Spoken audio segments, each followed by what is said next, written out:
Hi Kamogod, welcome to the stream. How are you doing?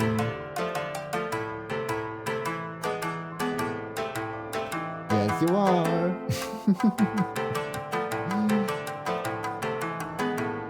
Hope you're doing good. I got... Man, I've already... Today I started working early on the pixel art, and now I'm going to stream more pixel art. The price I pay to have the night off. I'm excited because this commission was quite challenging, but I'm almost done with it. Of course, there's another part to the commission, but that's neither here nor there. Dads have taken you hostage. It's by design. Hold up.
It's almost time.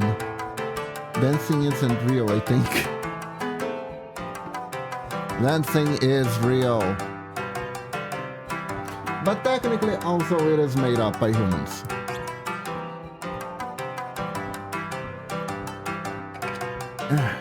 I just saw an ad where they got a girl and she went against a volleyball net and everyone pulled it back and went like a slingshot, slamming her into a building. What on earth is that advertising? You are escaped, that's good, because that's the exact time the ads are supposed to end, so we can start this stream. Hello everyone, welcome to the stream. How are you all doing today? Today we are doing an interpretative dance. Okay, so first things first. Yeah, today's commission grind. This is basically a BRB screen of Mondage's Final Fantasy character doing a dance. And we are halfway there, but the other half is much easier to do than the first half. But basically, it's something like this. I still have some kinks to work out, and obviously I need to dress up the character. This is the... How do you say? It's the sorta naked part is just the sketch. Yeah. Oh my god, my words weren't working today. Yeah, so I'm turning the sketch into dance. Naked jump scare. It's not naked, it's a sketch. It's a sketch. I just use the skin tone so I don't have to recolor it. But it's not naked, Twitch. It's just a sketch, okay? It's just a sketch. So anyways, let's see here.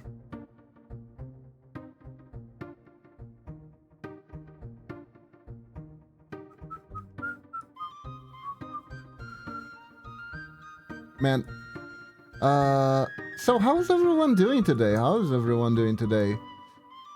This If you really think about it, Twitch is just a mix of color that turned into boob on accident. That is alright, Twitch is doing good. That's good to hear. That is good to hear. I'm doing good too. I remember being a little bit stressed out because of this commission when I took it. Because I wasn't really sure I counted the frame right when I was accepting it. And as I figured out, I really didn't. I thought this was going to be 12 frames. Turned out to be 23. So yeah. Exactly, it's just Barbie anatomy. It's fine, it's fine. Everything is fine. But live and learn, hanging on the edge of tomorrow. Live and learn from the words of yesterday. Live and learn, if you flee or if you follow. Live and learn, you may never find your way.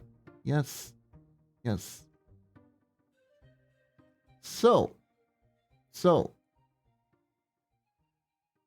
I love taking on commissions that are tough. Because they help me... They force me to learn new stuff, you know? I would never, on my own, just have tried to animate this thing here. This movement here. This rotation movement here, I would have never tried to animate it on my own. Like, it takes a specific kind of masochism to try to do that on your own, you know? But if it's a paid commission, absolutely. Absolutely. I will suffer for my paid art. Why should this be a Rickroll? I already did a Rickroll animation commission. What are you talking about, Kamogod? Did you forget? Did you forget that Demi graced us with this? I already did a Rickroll.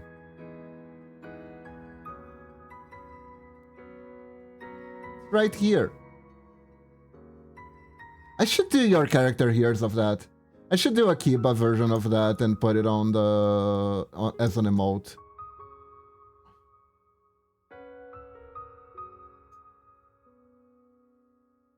I really should.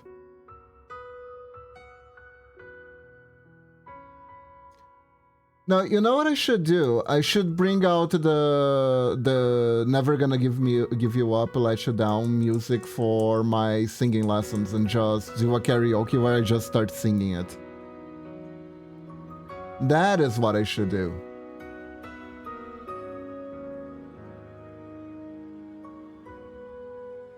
It sounds like Rickroll in my mind. I see.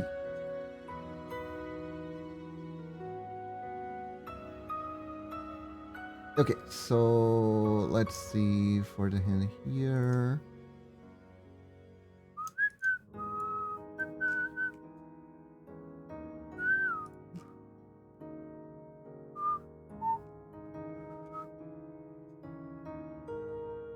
But yeah.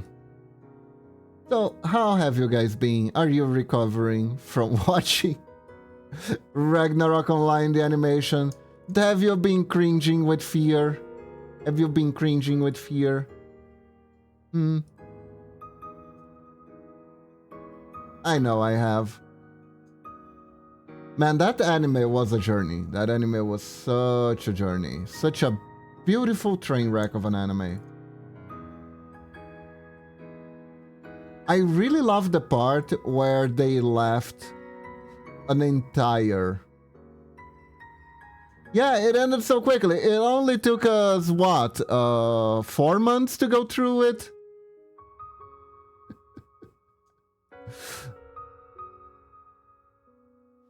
You know, the worst part is, Camogod, you're not even wrong that it ended quickly, because at one point there was no plot, and then there was all the plot rushed through. Like what? 4 episodes total, I think? That's why it feels like it ended quickly. Strictly speaking, there were 4 episodes worth of story and the rest was filler. Right?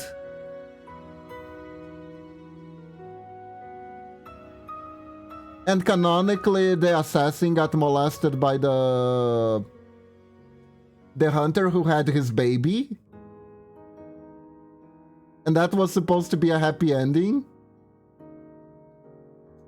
God, what was that anime? It's like block at a poop, the poop being the lore, and the lore wasn't coming in, but then it came out all at once very fast in the toilet. You know, for that anime specifically, I'll allow that analogy. I think it's very fitting. I think block at a poop. Hello, Lunatic! You've just joined it at the right time while I was talking about block at a poop. How are you doing today? Welcome, welcome. Thank you for the raid. Let me give you a shout out. Hopefully it's working properly. There we go. There, it's working properly. Nice, nice, nice, nice, nice. Are those ties? Where? Here? Yes, they are. Those are ties.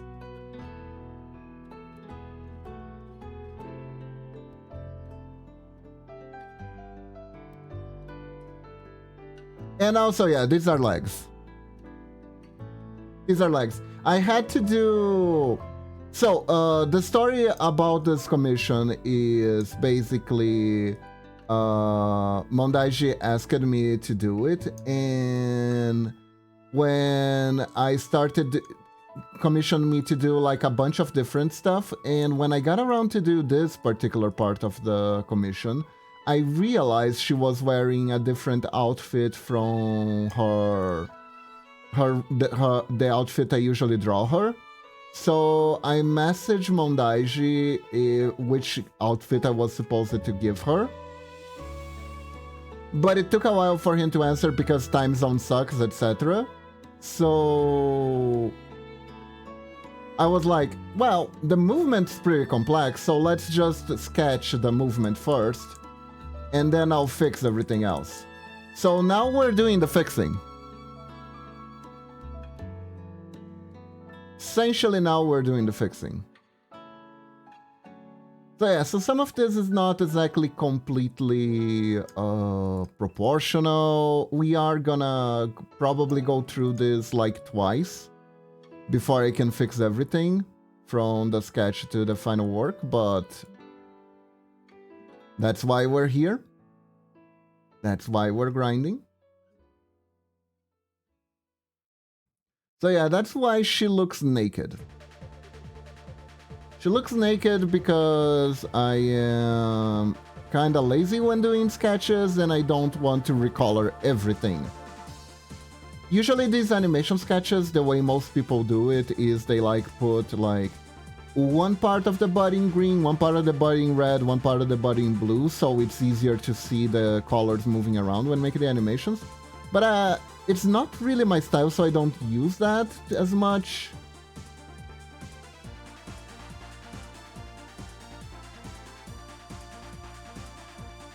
I don't know if I should or not. I do what I think works for me. I do what I think works for me. Because honestly, there is no right way to animate pixel art is the main thing that I learned. Everyone has their own little way of doing it. And as long as the client is happy with the final result, that's really what matters, right?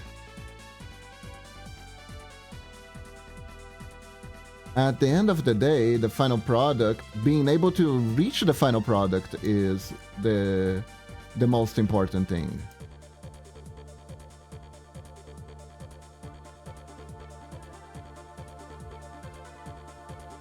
Everything else is kind of secondary.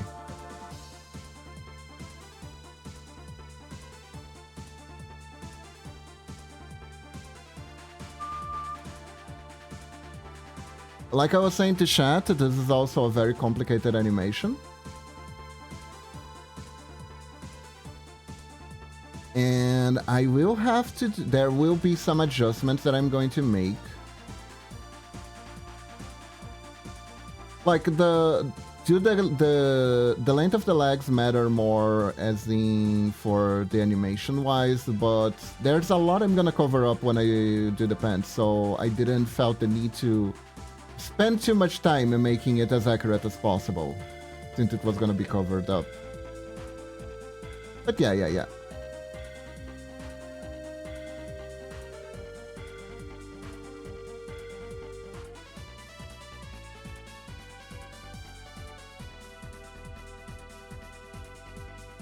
Oops, got the wrong one. There we go. But yeah, my god, Ragnarok Online was a mess, wasn't it? Ragnarok Online animation, oh my god. I remember there was a time where every anime was kinda like that too.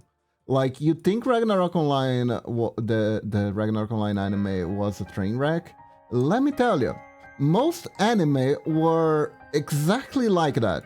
You had an anime, you had like a few episodes that introduced the characters, you had a shitload of filler, and then, out of nowhere, they decide, actually, we have a story to tell, and this is it. And then they just go for it, right? They just shit out all the drama, all the character development, everyone, all of a sudden, everyone is dying, all sorts of shit is going on, enemies are doing their plot out of the blue, and then it just ends. Then Big Bad appears, there's a fight, and it ends. It just does.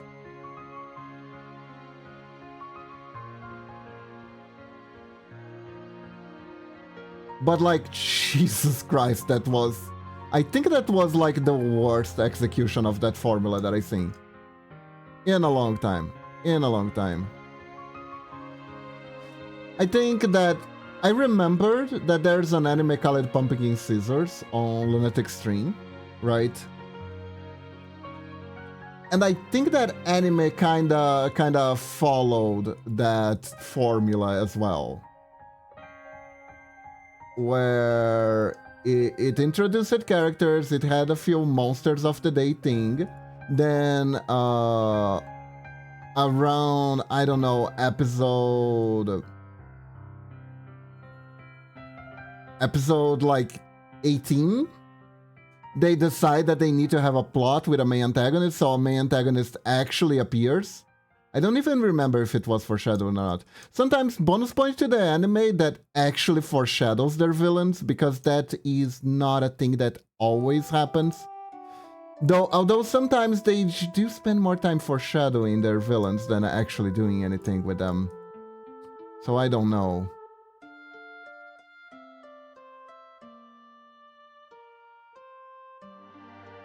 I remember the anime Pumpkin Scissors much more because it was called Pumpkin Scissors rather than anything that actually happened in the manga, in the anime. It was just such an odd name. And the reason why it was called Pumpkin Scissors was because the main character worked in a government division, a government battalion unit, I guess, called Pumpkin Scissors. And the reason that battalion was called Pumpkin Scissors was kinda... I don't remember. I really don't remember. I think, but my memory might be faulty here. Like, I remember that the whole goal of the battalion was like, there was a girl who was part of royalty, and her country had been ravaged by war. She was like a princess, but not like a direct descendant princess. You know, she was like a less important princess. Like a backup princess, really. Because that's how royalty goes. Royalty has as much children as possible, but they're all backups. Really, only the first child is important. But if the first child dies because of sickness, they have the second child. And if the second child dies because of sickness, then they have the third child. So on and so forth, right? So you have all these noble kids from the royal family who are literally doing nothing, right? So you have to find something for them to do, so they are useful for something else other than wasting taxes by eating fancy food. So what happened with her was her father founded this a war relief battalion and put her on it as like so she would have a job and a justification for existing, basically. She wanted to do something. She really wanted to help people with that battalion, but to everyone around her, the battalion was a joke, she was a joke, everything was just nothing. And in that battalion, she gets assigned this war veteran, right, to help her, who suffers from heavy PTSD. He was in a really fucked up battalion. He was in a battalion called, I think it was called the Willow Wisps. And basically everyone in his battalion died but him, because it was a suicide battalion that fought tanks barehanded. They were an anti-tank infantry unit. And they would do this by shoving grenades up the lookout thingies for the tanks, right? And if I recall correctly, there was like this plot where I think there was like a flaw in the tank's armor, because from the back, if I'm not mistaken. So they were trained to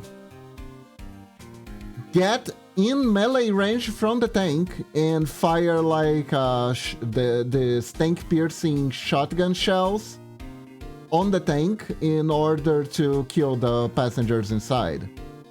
And in order to do that, well, you have to be pretty crazy, because you have to go toe-to-toe with a fucking tank. So the way they did this is they carry these flashlights, right? That had like hypnotic properties, is the best way to describe it, that suppressed all fear. As far as bullshit anime explanations as it goes, this is one of them, right? This is one of the bullshit explanations of all times that would appear in anime to be edgy as fucking possible. But yeah, so basically that was his thing. So he was actually a pretty gentle, peaceful guy. Like, he lived under a bridge with 10 cats that he cared for. I think he didn't have money to buy a house because he fed his cat. He was spending the money on feeding his cats. So, but he lived a contempt life. But he was forced into this girl's battalion. And they had a kind of villain of the day situation where they were trying to help the country recover from war. And the main thing that was giving the country trouble was like ex-soldiers going serial killer because of PTSD, and apparently there was like a villain organization that was exploiting them for political sabotage or something. I don't remember, honestly. I don't remember. The main thing that I do remember is that one enemy that they have to fight at one point is a guy who was from the flamethrower battalion. Welcome back, Ammo. Welcome back. from a flamethrower battalion, and he just like became pyromaniac in order to cope with the fact that he had to burn people alive or something like that. It was very edgy. It was very, oh, the real monster was mankind all along, and war never changes and all that, right? And pseudo-psychology facts abound. War, Camel God. War never changes. We're talking about pumpkin scissors. It wasn't a really memorable anime. I only remember because it had a funky name. There's a part of me that is very curious to try and watch it again and see if there was anything that I missed there when I watched it. Because I watched it from beginning to end, because at the time, right, anime here in Brazil was rather underground, so to speak, right? There weren't many ways to get a hold of any anime in general. So the main source was bootleg DVDs. I'm gonna just put it out there. The main source was bootleg DVDs made from fansubbers who were fansubbing English fansubs. So it was pretty trashy. It was already pretty trashy. It was like we were like on tier 3 of translation.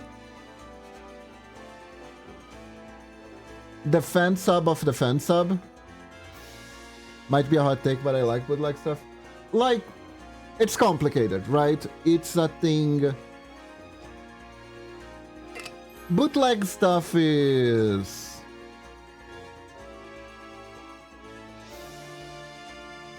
Bootleg stuff is complicated because it can only exist as long as it's not mainstream, right?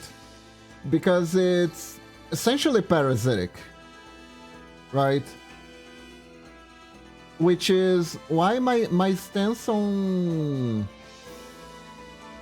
like, I don't play bootleg games. I used to when I was little because it was the PlayStation 2 era.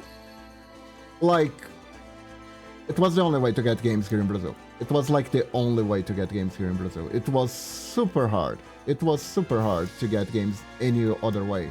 So I figure me partaking in using bootleg didn't really affect anyone's job, right? But it's also why I take a very strong stance against pirating or bootlegging indie stuff, because I know that affects them directly a lot. It's very different pirating a AAA game from a company that's like, from pirating an indie company that's like, this could probably their only release. So there are different levels, but I don't use bootleg stuff anymore because I can actually buy it. Thank you Steam for making games accessible here in Brazil, by the way. Oh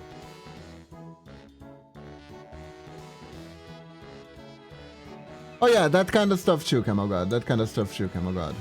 And I also have a kind of a crusade that I'm going through, that if a game that I played when I was younger that was bootleg that I really, really liked has a re-release, I will insta-buy that shit. I will get out of my way to buy that shit, because finally I can pay for a thing that I liked when I couldn't. Basically, I can give the money to the people who made it.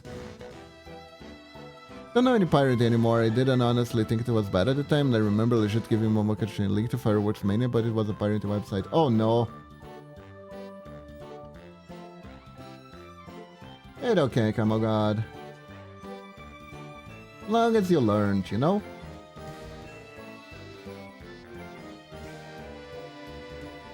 There's also a thing that someone said once that I thought was pretty... I saw someone saying something that was I thought was pretty wise. Hold up. Thank you for the reading, Lunatic. There you go. That was pretty wise, which is... If you are a content creator and you refuse to pay for other people's country, what gal do you have for demanding that you can make money, you can charge money for your content? Like, that's... If you don't value other people's content, why should we value yours is the angle here. And yeah, no argument. No real argument there.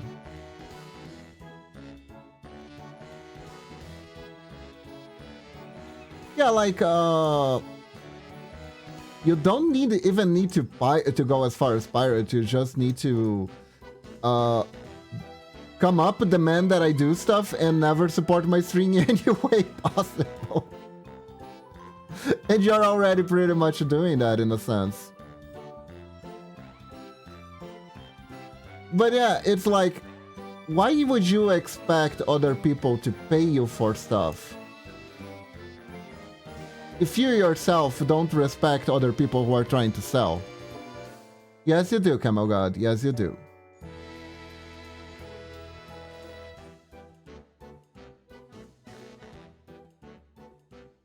Like, what I meant was, like, if someone just comes, never interacts in chat, and just appears to complain about stuff randomly, like, oh, you're not playing the games I like, and I hate you for it, yada yada yada. I guess that would be the most accurate way. I'm doing my part, Sparky. My mind just went to the fucking the Earth Defense Force meme. I'm doing my part, and it's the little kid with a giant gun.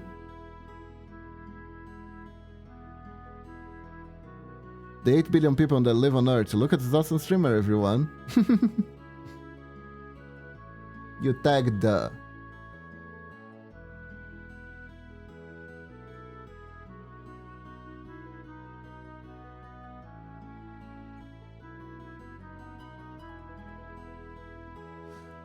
I was actually thinking.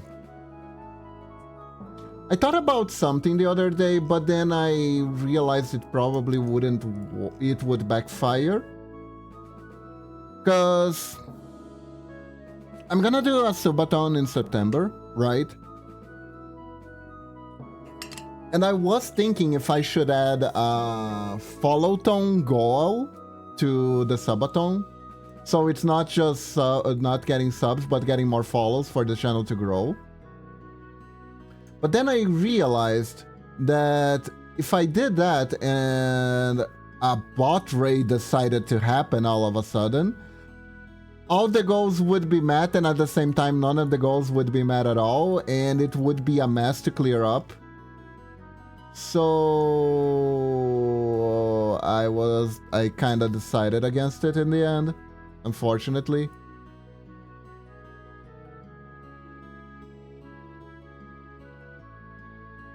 But maybe I could like do a community goal where we try to get an X number of follows.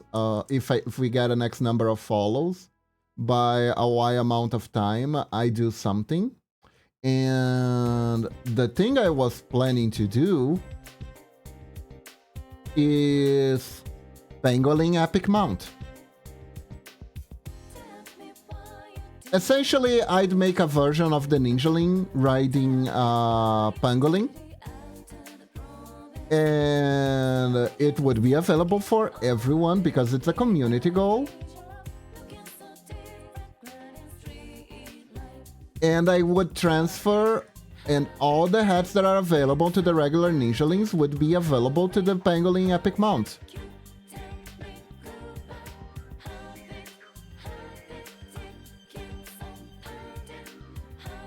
I remember yesterday, Nana got a botting hot stream. It's like, sorry for bothering you very much. Bothered, yeah, it's a Lamal. I wish bots were anything.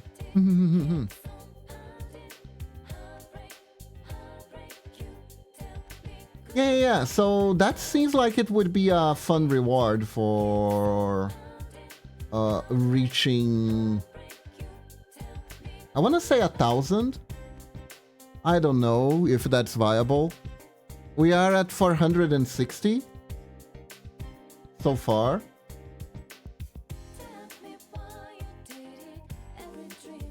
I could like just make it without any time requirements, right? Just when we reach 1,000, we get the pangolin. And if you feel inclined with helping that by shouting me out to other people, that's fine. But, well, yeah, I don't know. It's weird. Like, I want to do rewards, but I don't want to feel like I'm punishing you for not doing the requirements, so to speak. I have a hard time keeping up my my Patreon because of this.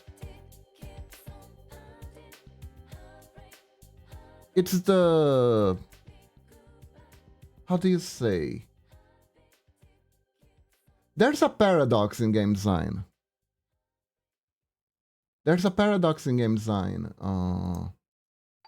That I noticed. It was very noticeable in World of Warcraft, right? Because before playing World of Warcraft, whenever I talked about a skill that buffs you, right? I would see the skill as a plus. It does something that gives you a plus something, right? Because it's a buff. So if you get blasted in Ragnarok Online, you get plus 10 strength. And that gives you extra damage, and that is good. It's good to have extra damage. If you don't have the extra damage, that's also fine. But if you have the extra damage, it's even better, because it makes you killing the monsters faster, and you're leveling up better, etc, etc, etc. But when I started playing WoW, which was a game where everyone was all about heavily optimizing everything, right? Unlike Ragnarok Online, which was like, this is how we the Scuffed live by, right? Ragnarok Online was pure scuff, and I guess people didn't take it as seriously as WoW. It was, in fact, how seriously people took that game was a culture shock for me in general.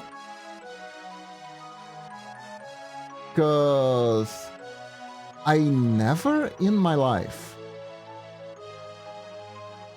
had to go through a job interview to join a raid. But like, clans did that shit. They interviewed you, they measured your DPS. They would make you attack a dummy to measure your DPS to judge your capabilities as a player, right? And I was just like, what are we doing here? Are we doing the content for a game, or what is happening? They did. They actually put me in front of a dummy and were like, okay, since your role is DPS, show me your DPS now. And I was like, the only reason I just didn't like walk away, because my gut instinct when someone is doing that is to be like, touch grass and move on with my life, right? But since I had a friend who was trying to join that guild, and they were like, oh, okay, this is normal, I went along with it. And I'm glad I did, because it's a story to tell. It really is a story to tell. But, like, it felt so dumb. It just, it really did feel this, really did feel dumb. Like, I had no idea people took games this seriously before I hung around in World of Warcraft. People really took those games seriously. And, like, one of the things that I understood, like, the game had a bunch of skills, right? You had a bunch of skills, it's an MMO. And you had a lot of self-buff skills. And these buff skills weren't designed to be like, oh, this is a special condition that when you achieve, you deal more damage for this X amount of time. No, no, no, no, no, no, no, no, no. This is the buff. You need this buff on all the time. And your player skill is keeping the buff going. And I was like, what is the difference at that point? What is the difference between forcing me to press a button to have plus, I don't know, plus 20% more attack speed and just passively giving me the plus attack speed? And the answer was pressing the button. Because pressing the button is fun, apparently, and it's a test of player skill that you don't forget to keep pressing that button that increases your attack speed while also doing whatever the hell is called your rotation, your other attacks, right? And that is how you get a sense of pride and accomplishment in the game. And I distinctively remember thinking this is bullshit. But here is the thing. If you have a buff with long cooldown in that game, people will be like... One thing is, people will usually only judge the class when the buff is up anyways, especially in PvP, right? No one cares when you don't have all your cooldown, or when you have some skills on cooldown. They only care when you're at your full capacity. And two, like... So yeah, so really, it's not a buff, it's a punishment for not pressing the button. You're not being rewarded for pressing the button, you're being punished for not pressing the button. You don't want to be like those other non-button pressers who are rocking in the mud, right? You gotta practice your button presses. That is kind of what I got from that. And I gotta say, feels a little bit bad. It didn't feel like a good thing. And I do think about that every time I'm thinking about, oh, how do I reward people for watching me? Because at the same time, I don't want people to drop everything they're doing to watch me, if that makes sense. Like, if you have the time to come watch me, that's really nice. If you find the time to watch me, that's really nice. If you're not going to your grandma's funeral because you gotta watch Uncle Kiba, otherwise you're not gonna get enough points to have the ninjaling you really want, then we start having an issue. I don't want that, right? That I don't want. I want to feel like if you're watching me because you feel it's worth watching me, not because I managed to trick you into some sort of reward punishment behaviorist looping.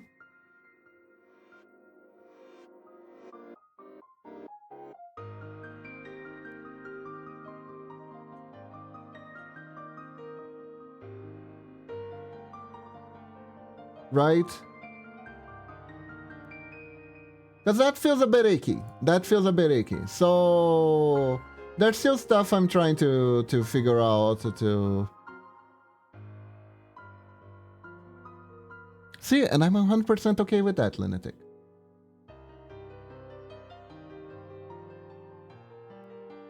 The way people, the way a lot of content creators put it, is like being watched because you bring value to something, right?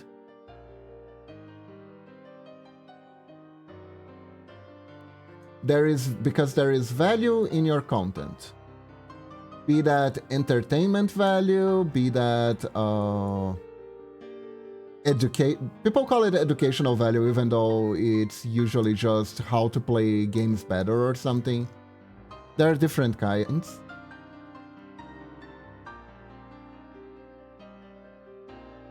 There are different kinds of way you can... But essentially there's some sort of enrichment question mark attached to this idea.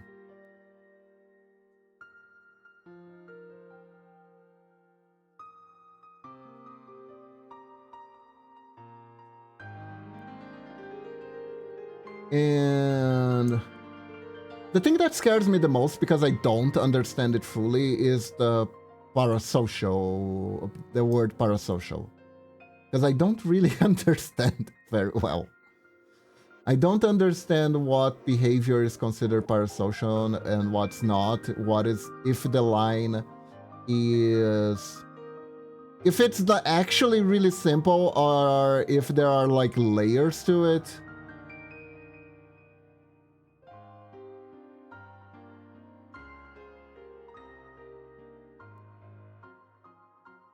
I know the surface level idea of what being parasocial as a content creator is on the internet.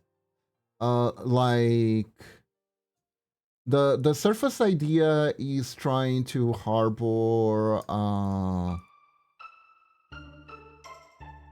fake relationship in a sense with your audience.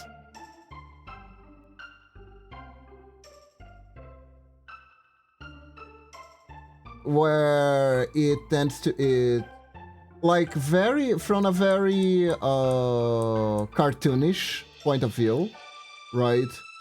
The parasocial streamer would be someone who goes like, "Hello everyone, I love you all very much, and you know what makes me love you even more? If you buy the new Gamer Sup flavor that I'm just releasing, you know?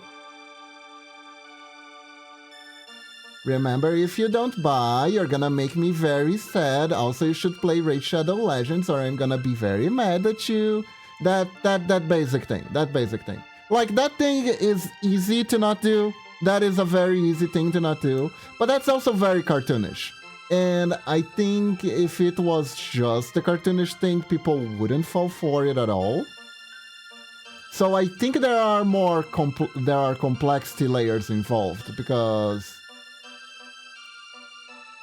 don't forget to get Hello Fresh or I'll stop streaming for a weekend, cry. Yeah. Like it. That's the cartoonish version, right? That's the thing that would appear in a Saturday morning cartoon, right? That's the gist of it, basically. But like, I don't know how saying things like, "I appreciate you dropping by" or something like that could fall under this or not. Because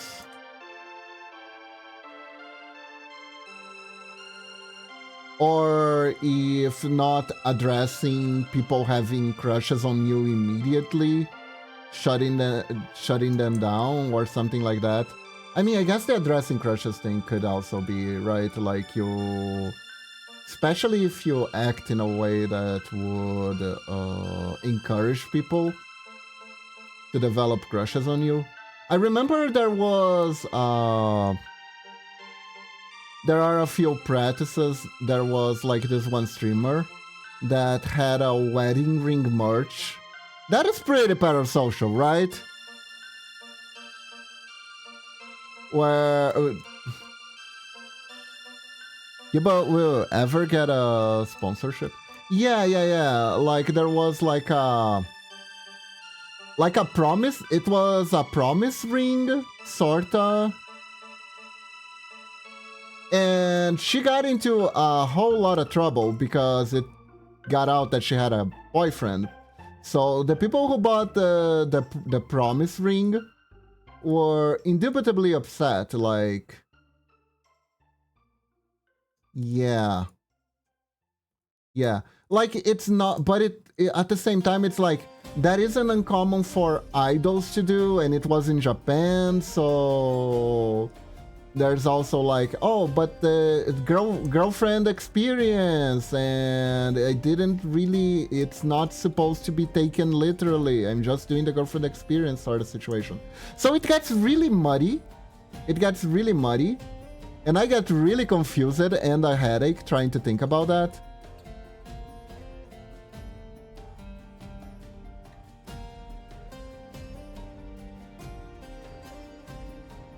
Because I want people to feel... I want to make people feel good when they come to my stream, right? Never knew that was a thing. The world's a big place, Lunatic. Don't worry. Don't worry. Honestly, I didn't know that was a thing until I was told it was a thing. So... Oh my god! PSS Sharpshine. Sharpshine is rating us with 3 viewers. Thank you for the raid. How are you doing? Oh, thank you for the shout out, Lunatic. You were arting too? What were you doing? Welcome. What are you working on? How are you doing today?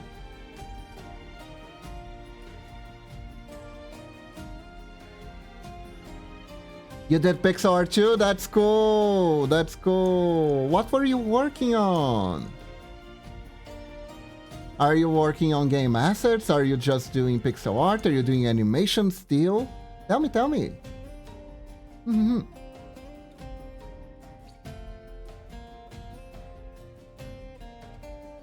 Hello, have a good stream, fellow pixel artists. Thank you. Thank you, Crazy Ghost. Thank you. Welcome. You did a frog for a game? Are you gonna remake the... are you gonna make... what was the name? Frogger for the Atari? Because that's actually a pretty fun game. That is actually a pretty fun game. Is it gonna be Frogger?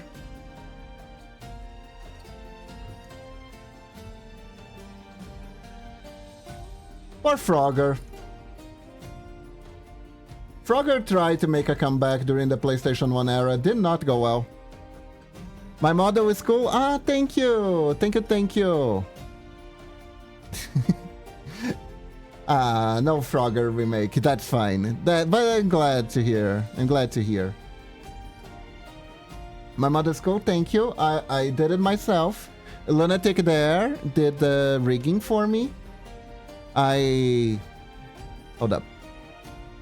Let me do a showcase. Here you go. This is the model. This is when I'm scared. This is when I'm angry. This is when I'm sad.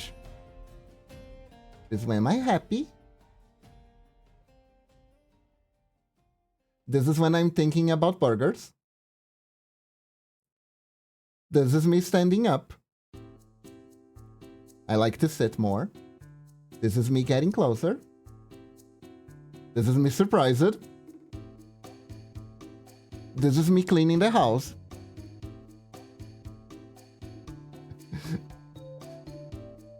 This is me taking a selfie.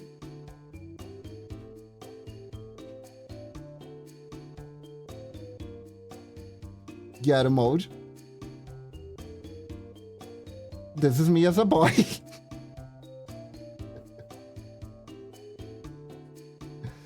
This is me as a boy and a maid. This is me getting ready. And this is me going back. There we go.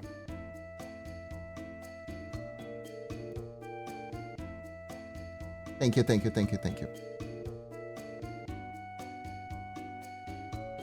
Thank you, thank you, thank you. I am trying to work on a 2.0 on my free time, but it's gonna take a while. Ah, thank you for the follow, Crazy Ghost. Thank you, thank you. Everyone who follows gets a free ninja link down below. Crazy Sot joined the Ninjalings. You can customize it as much as you want. Thank you for the follow. There are different ninja links to choose from too. Sharp Shine joined the Ninjalings. And there are plenty of different hats. And if you get enough points, you can redeem custom hats. I'll make them. And yeah. Thank you very much for the follow. And now I will continue. This looks like she's fighting herself. This is a battle of the psyche.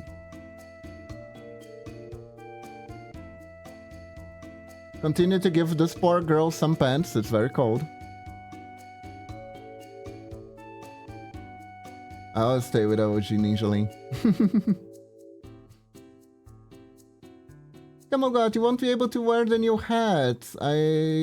Don't make it then for the head size of the old Ninjalings anymore. I look forward to when Kiba does his 2.0 since I can redo the rigging better. Aww.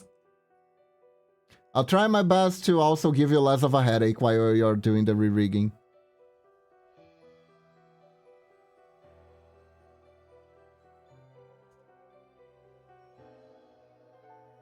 There we go. Yeah, actually, if you guys want to take a look. Wait, did I put that? No, I don't think it's in a save forward folder. I can't show yet.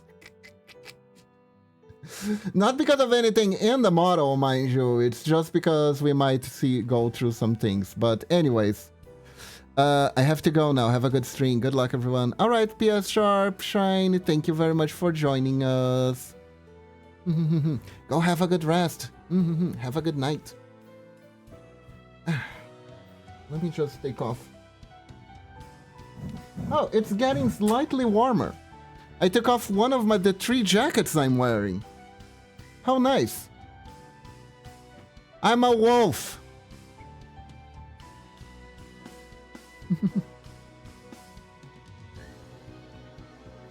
It's nice to see another type person. Oh, nice. Have a good one. Thank you for following me. Thank you. It's been nice to know you. Yes.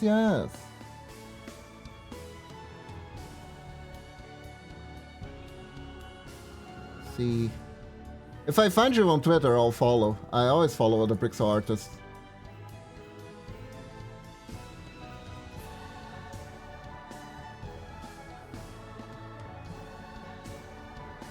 Always try to follow other pixel artists.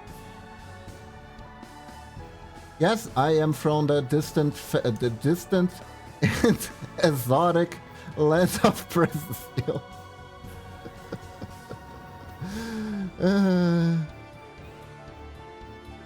I'm not Thai, I'm Brazilian.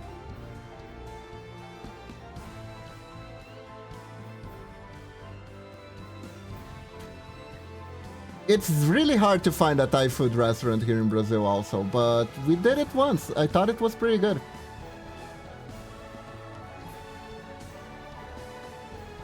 Come to Thailand, Kiba. I can bring you to Big Chicken or something. Ooh, Big Chicken. It's the place where they serve big chickens. I hope they serve big chickens at the Big Chicken restaurant, otherwise I'm gonna be very upset with their naming conventions. Speaking of big chicken, today I might eat at Popeyes. For dinner.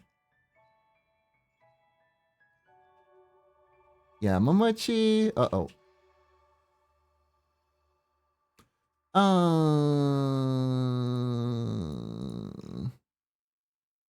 Oh, no cinema? Man. I mean, it's a Pixar movie. We should have expected that, right? Well, I already got a lot of work done during the morning, so do you still want to go out?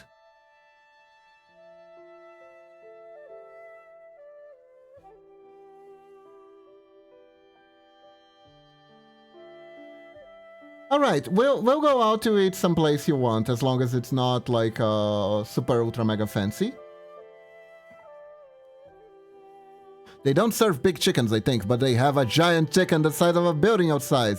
Thailand has pangolins living there. I wonder. Too coincidental, unless I remember. Wait, it does? It says it can be found in Thailand, so I don't know. You know what lives in Brazil? Wolves. There are maned wolves in Brazil. Maned wolves are premium personas, if you want to know.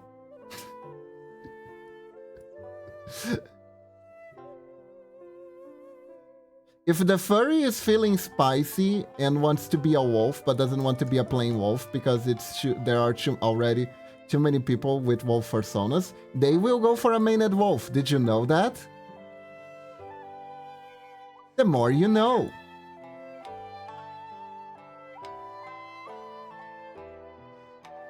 How do I know that? Anyways.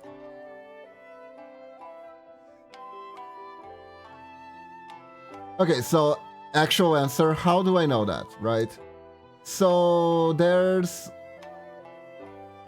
Yeah, so Skir for some time recently. I never knew they existed there. Aren't square cute? No one cares. No one cares how I know this. Good. Beautiful. I care. Now that you're mentioning, now I wonder. Okay, so it's kind of a both funny and a little bit sad story. Me and Momochi had a YouTuber we quite liked. No, I'm not a furry, I think. Anyways,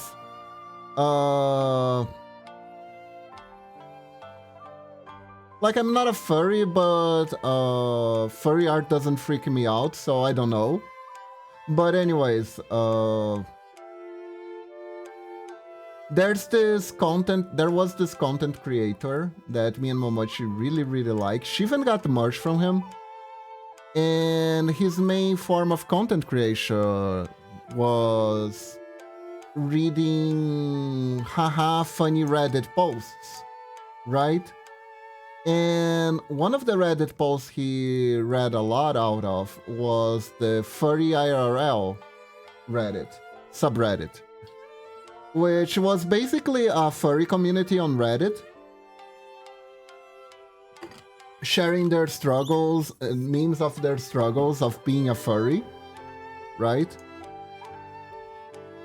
So I learned a lot from furry communities, because that YouTuber was like a window into the furry community.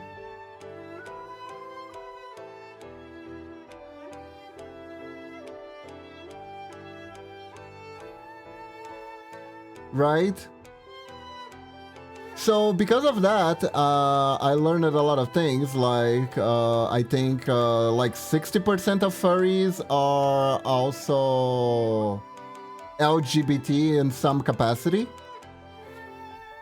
So they actually have... So the furry subreddit and any LGBT subreddit share the same memes, but the difference is that the furry subreddit is fuzzier.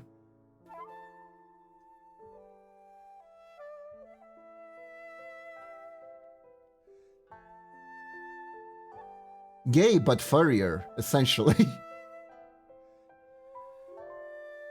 Which, honestly, nice vibe. No problem here. He also covered a lot of LGBT subreddits, which helped me learn more about the online communities in general. And For the longest time, his content was pretty good vibes. However, he went through some things. The content creator went through some uncomfortable things, and that changed him a little bit. Like, he wasn't involved on any scandal that he was a part of, right? But some people did some bad things to him. And I think that kind of left a little bit of a scar on him. So his content started focusing on more negative stuff.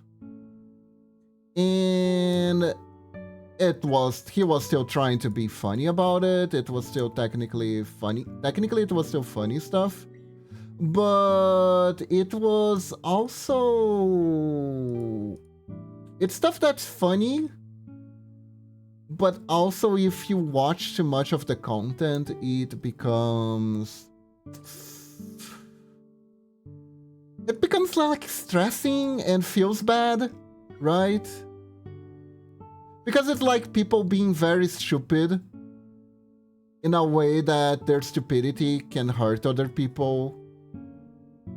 Yeah, so it didn't have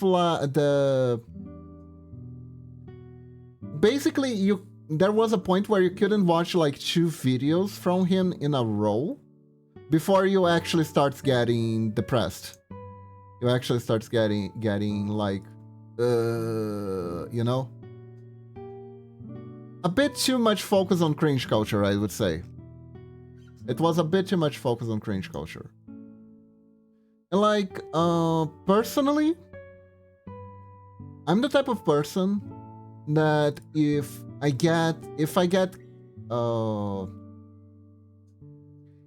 too caught up in other people's negativities, in other people's negativity, right?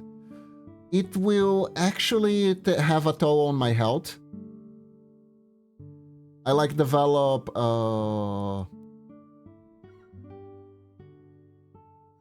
like I get inflammations more easily if I'm feeling stressed.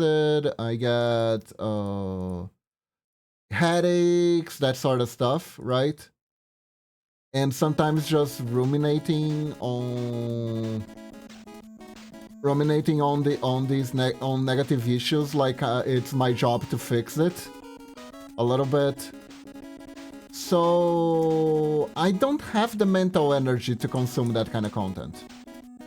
So I asked Mamuchi if we could stop following him, and it didn't help me feel better. Like, for instance, I can't really watch Asmongold. A lot of people love Asmongold. He has that exact type of negative content that I was talking about. I remember I watched him for a while because of the whole Diablo Immortal debacle, which interested me. And it was a lot of negativity all around. Like, the game was ridiculous, but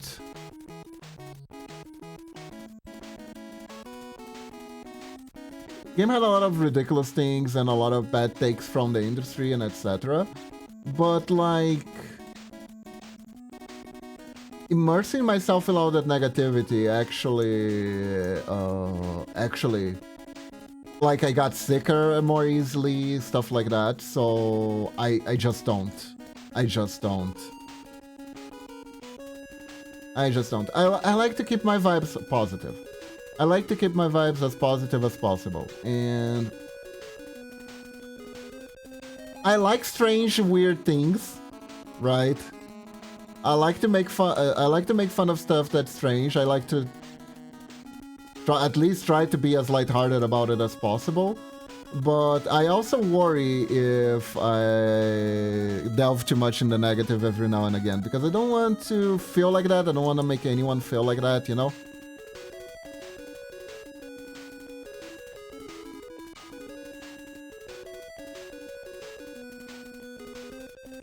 Which is why I could never be like a drama VTuber. I would actually pass out if my content became covering drama all of a sudden.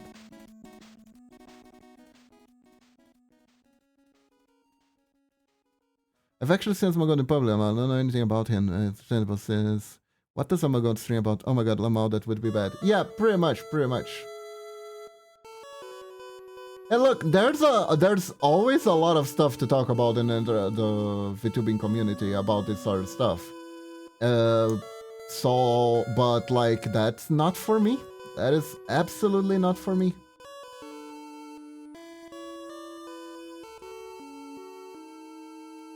Yeah, no, honestly, it's probably better to be real.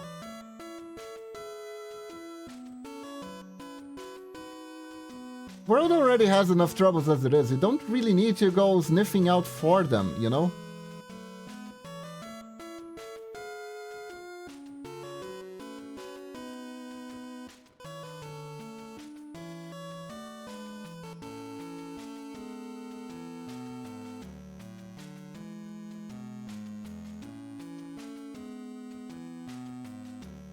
Oh yeah, not enough trouble in my life. Let's see what dumb person said on X for me to be upset. And weirdly enough, I can say on X, not as in yeah, this one is already this one.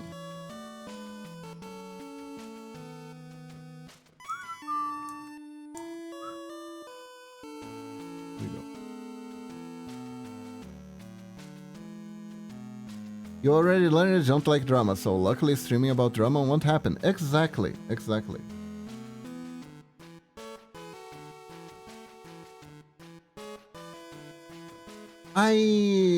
There have been like, I think, showcases that were drama related that I followed. And I think those were the only times I actually got deep into like drama rabbit holes.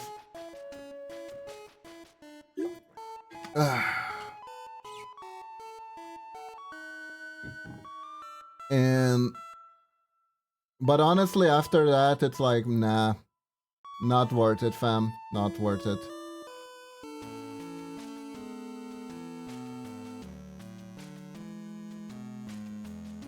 I get worked up about it in a way that's bad for my health, and really, what do I get out of it? I get nothing. I get absolutely nothing out of it.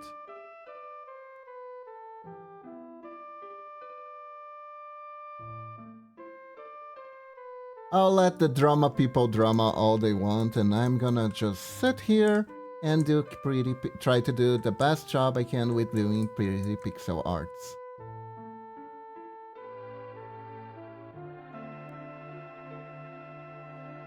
I can't handle it either. Specifically, couldn't handle previous Sido incidents. I can't really handle light drama either. Oh god, that was, yeah.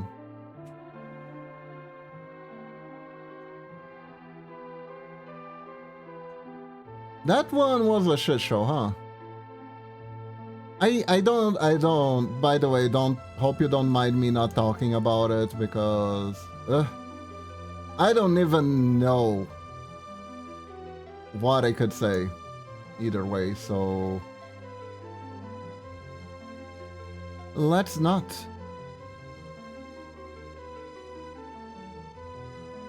Let's not.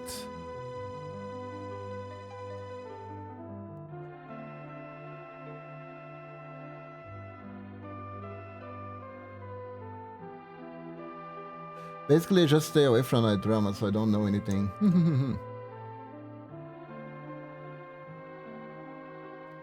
Like, sometimes I'll look over if I hear, like, a person that I'm new or I'm following did something bad.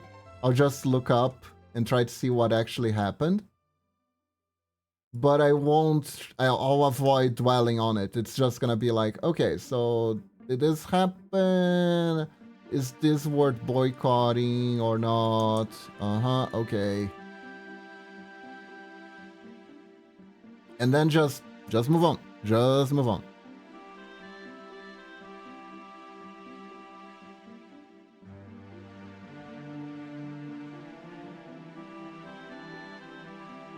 Don't dwell on it, Kiba. Move on. It's for the best. It's for the best. I also don't like outrage content too much, like, oh, these are these people doing these bad things, and this is why you should hate them. Because for one,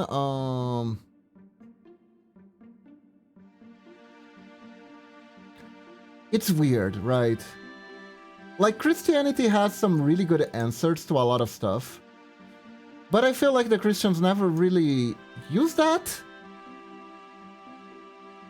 Most Christians don't really use that. Because it's like, there's one saying that's really good that's called hate the sin, not the sinner. Which is essentially, you could translate it as, don't attack a person personally, attack their, instead fight their opinion, but not them as a person. Don't make things personal, right?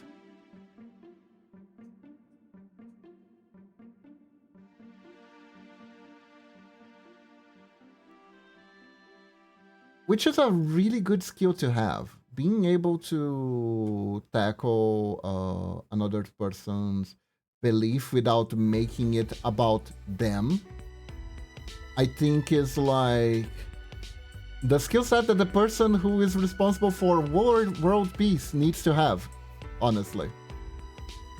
Whoever achieves world peace will have that checked on their skills, their moveset.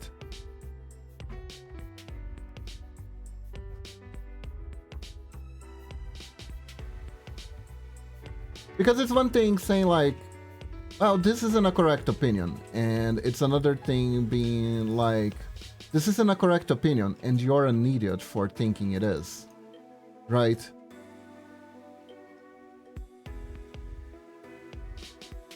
Some people will leap to that on their own without you expressively saying, but a lot of people will expressively say that. Or make it very clear this is how they feel by being condescending. And that's not helpful.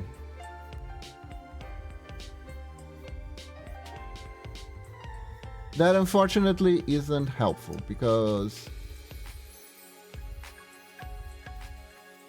you're never gonna beat someone out of a bad opinion through brute force. You're gonna make them double down if you try to brute force it, actually.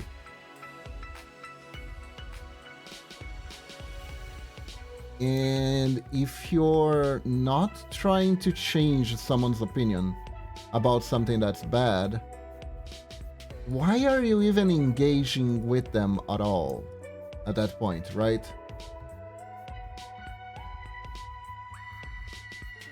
Then the answer ends up becoming something that can be petty, like trying to feel better about yourself. And yeah, at that point, don't be surprised if the person tells you to go screw yourself, because yeah.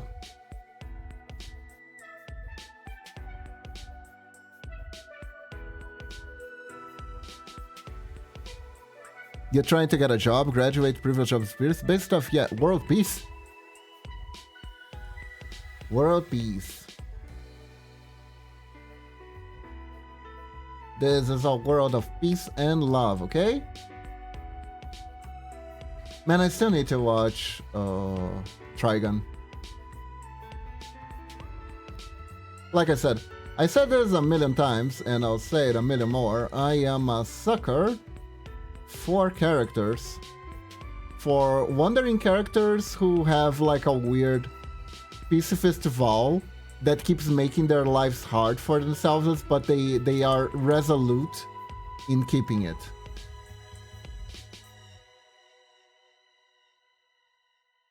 I appreciate that a lot. That is a trope I really appreciate. Because you don't take a vow because it will make your life easy. You take the vow because you think the vow is important by itself.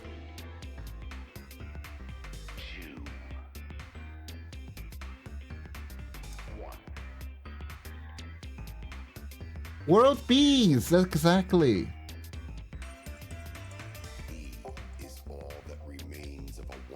You too can achieve world peace by getting them canned. Right now, you're on the threshold of an amazing adventure. Showtime. 1, 2. Green Giant says, woohoo! 1. Join us in a world of peace. Not to be confused with World of Peace. Remains of a once powerful showtime. Right now, you're on the threshold of an amazing adventure. Showtime. No, peace, not peace. Peace. The world of bees. You gotta be, and you gotta be. Everybody gets a bee. That one overachieving kid in the corner. No! Anyways. That remains of a once powerful showtime. Right now, you're on the threshold of an amazing adventure. Showtime. But anyways. 2. 1. 2. Is all that remains of a once powerful showtime. There we go. You're on the threshold of an amazing Go. adventure. Showtime. By the way, did you guys see that there's going to be a new Danganronpa that's not really Danganronpa to be released soon? And it's a tower defender too. It's gonna be wacky. 2, 3. Yeah, it's essentially the same plot, but not really. Once powerful showtime. So you still have the super school with the super students, but instead of being trapped and joining killing games, the idea is that they are fighting to defend their base against the evil but cartoony looking things in a tower defense, and people die when they are killed. So you're gonna have like big flashy dramatic deaths of people sacrificing themselves to protect the school, instead of people getting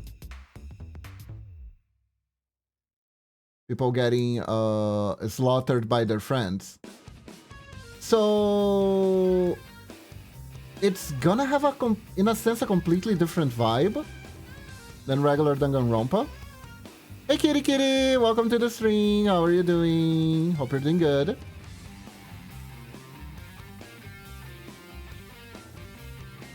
So it's gonna be a different vibe from the regular Danganronpa, but at the same time, not really. I'm very curious.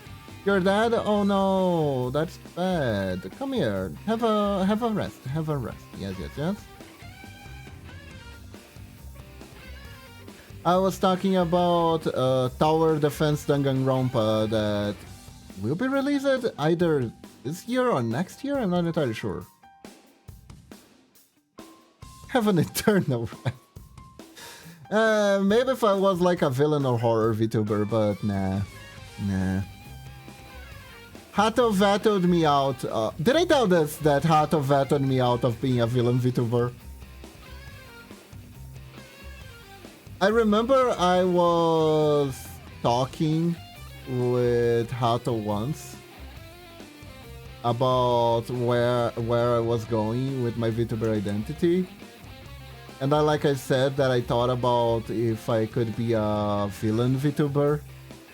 It was like, nope, that doesn't fit you at all. And I was like, okay. I got shut down so fast.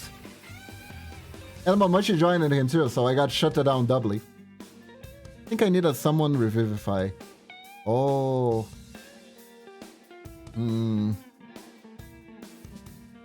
I have the suspicious stimulant powder that I found on the ground. Does that help?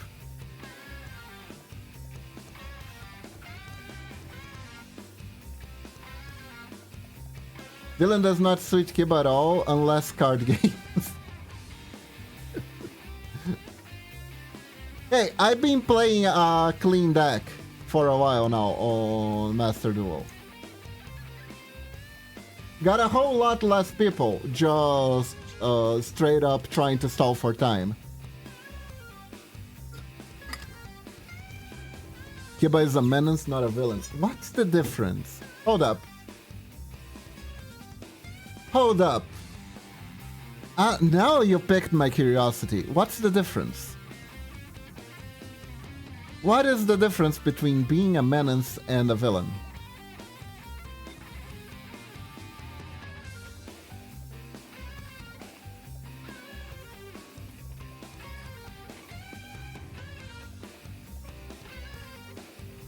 Villain is malicious.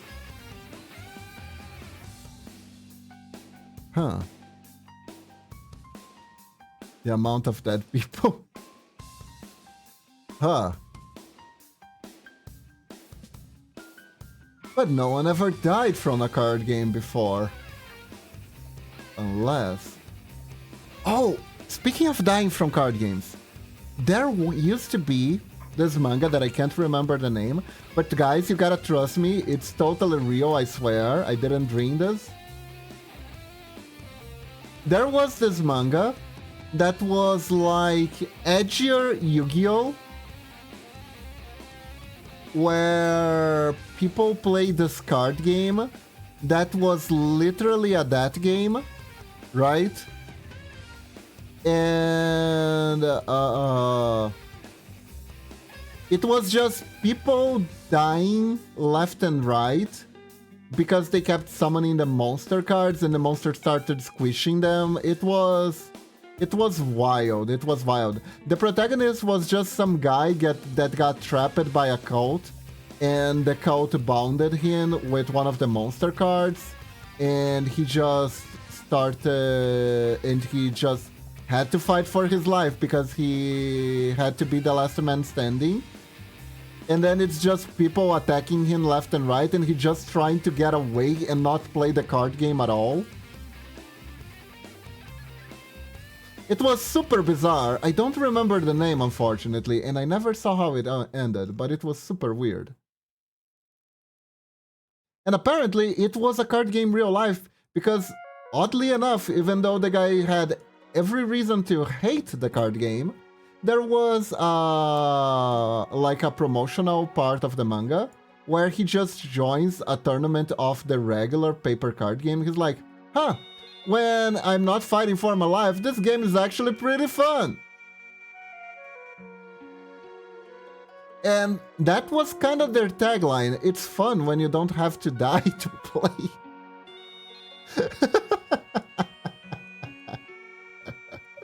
That was what they went with.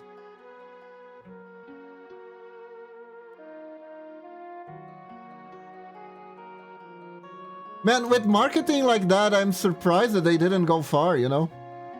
I'm really surprised they didn't go far with such marvelous marketing tactics. Which is also a thing, by the way, that happens often in card game animes. Sometimes sometimes you take a step back, and you really gotta wonder if the people playing the card game are having fun at all playing the card game, since everyone dies, right? Everyone dies playing it, or the card game has like this malevolent entity that's controlling the card game, and it's like, guys, you do realize you're making your card game seem awful, right? You do realize you're kind of advertising against playing the card game by making it this way, right? Because like the original Yu-Gi-Oh did it best, where there was nothing inherently wrong with the card game itself, right? It was the bad people playing the card game that made the card game bad. Like,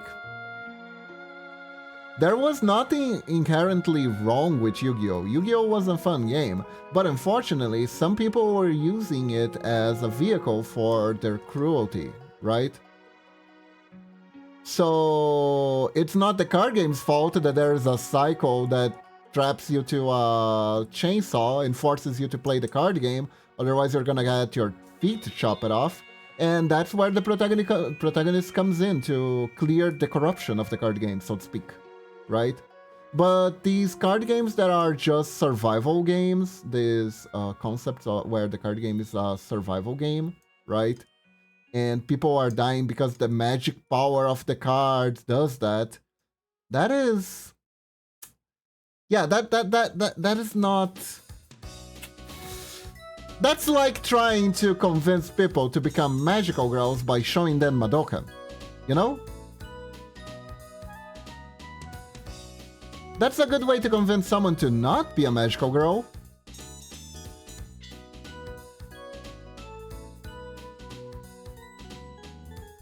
Here's the Magical Girl Madoka merch. You can be a magical girl just like Madoka.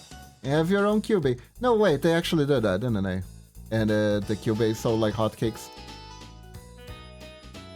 People are weird. Anyways. Nothing makes sense. Moving on.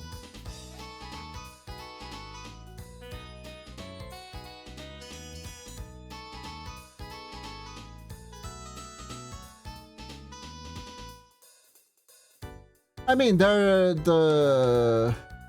note always has that weird effect of people going, yeah, but if I had that note, I wouldn't screw up.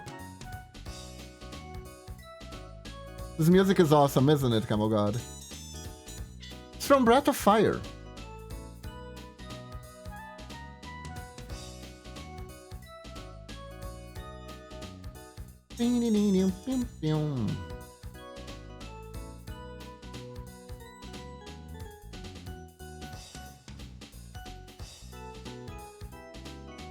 But yeah, it's complicated.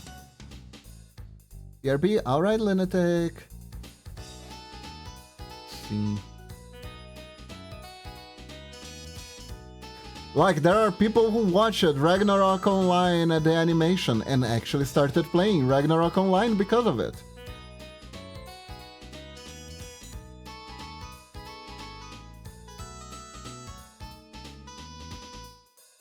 Maybe they were hoping to meet really forward and dominant sweet potato eating hunters in the game. Who knows?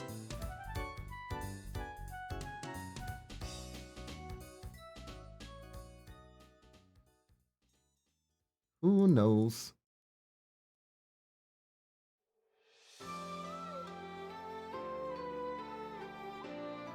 Also, I love how at the very end of the show, they try to justify the loser trio existence in the story because they are the guys who dropped the coin that woke up Maya-chan, and Maya-chan could help everyone because they dropped the coin while running away cowardly.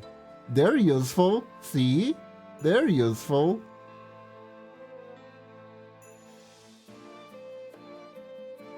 That was an amazing scene.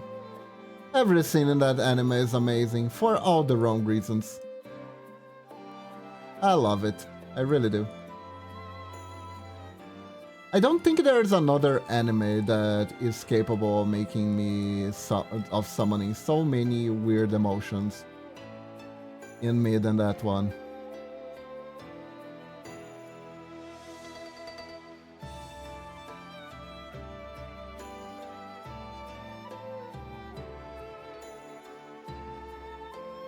Looks like she's getting ready to dab.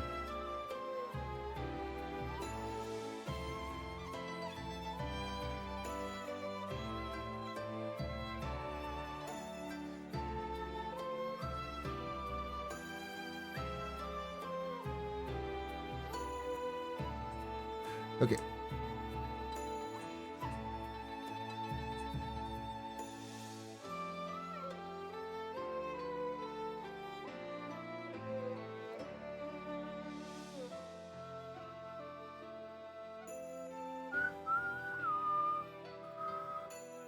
Let's take care of the tails.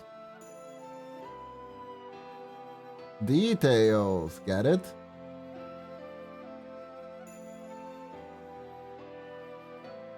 Get it?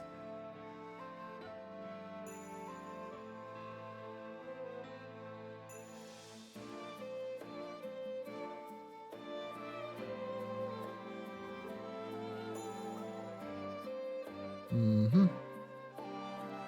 Yeah, no, I don't think yet. Welcome back, Lunatic. Welcome back. I'm drawing the tails. I am insisting on this joke. I will die on a hill for this joke. Nah, just kidding. See.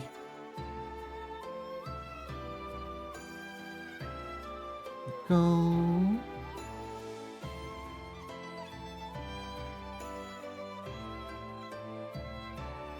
I do not understand. You know, the tail versus the tail, you know? You know?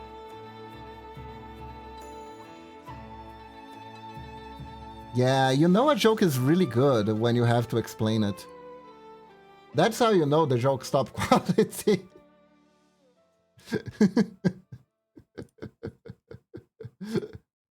Because you know, jokes are always funnier if you after you explain them.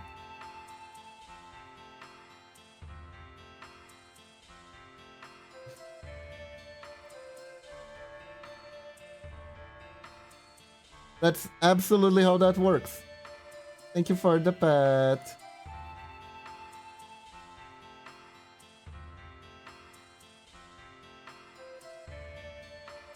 Nah, it's fine. Don't worry about it.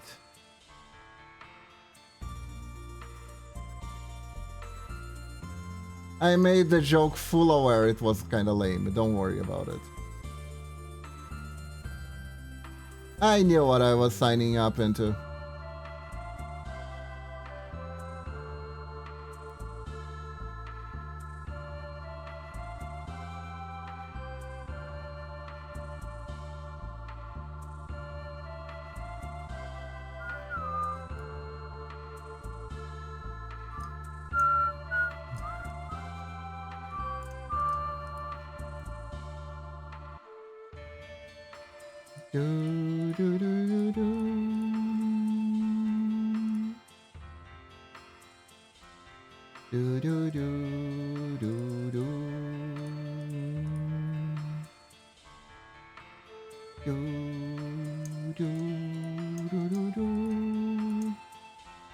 You know what music I've been practicing in the singing lessons?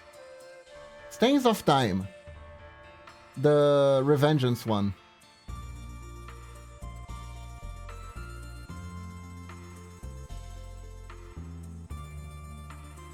Metal Gear Revengeance one.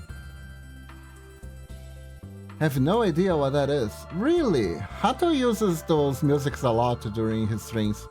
So I thought you... Oh, did you figure out? Okay. Nice.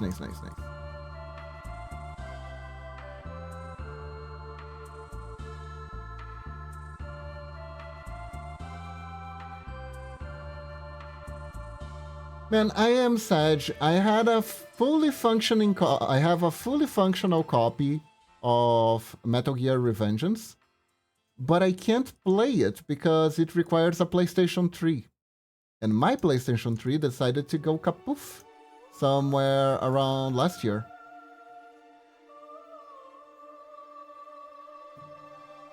So now I have the CD, but I have the CD, I have the game, but I don't have a PlayStation. You know what the worst part is? If I recall correctly, the game needed online update. So even though I technically own the physical copy, I'm not entirely sure it's playable. Because it needed an update to work. It needed that system update.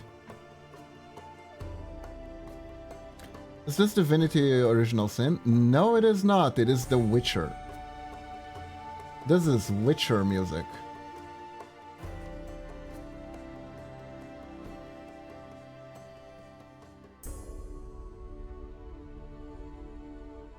It has the vibes, doesn't it?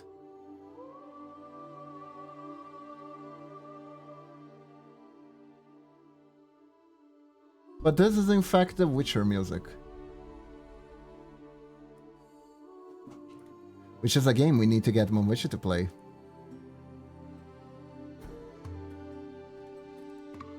Because she never played it before.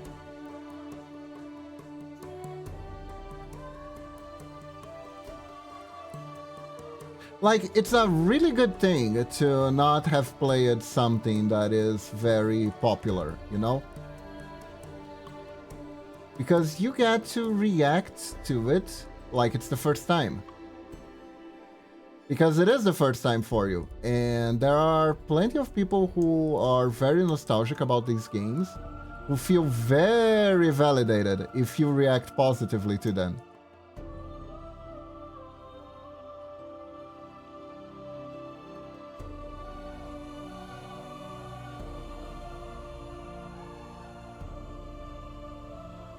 Or frustrated at the same thing that they are. It varies from game to game, obviously. Oh yeah, Kiba, when you showed the male pixel model, I saw how the tail wagged and I was like, huh, I could have done that. Much, much better. That looks terrible. It's fine, it's fine. That is good, that is good.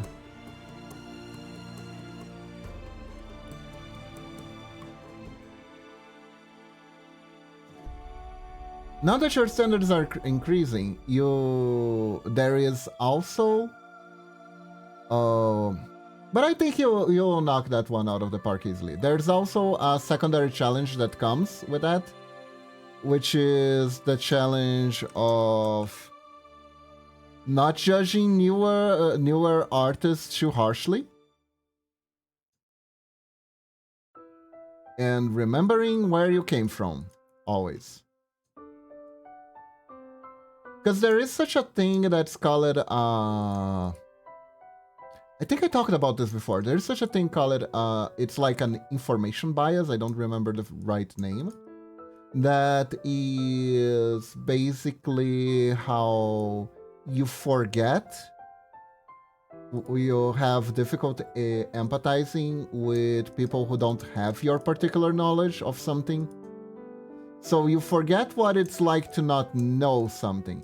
So when you try to explain anything to someone who doesn't know anything, you explain it from the point of view of someone who knows something.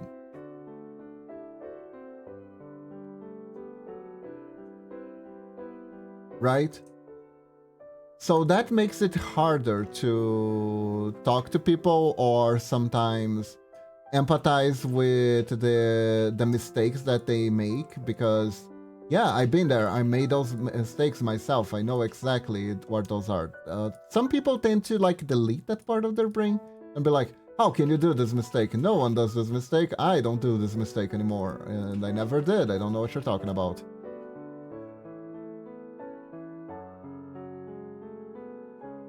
It's an interesting process. It's an interesting process. Okay, so I think we did it.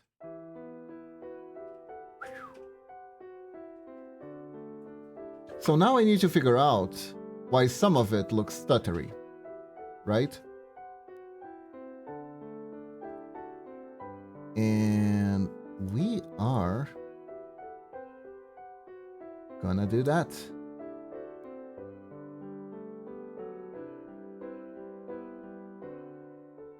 let me delete this.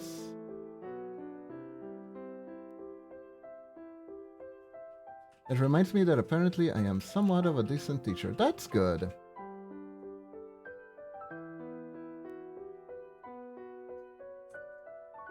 It's not a skill a lot of people have, actually. Ah.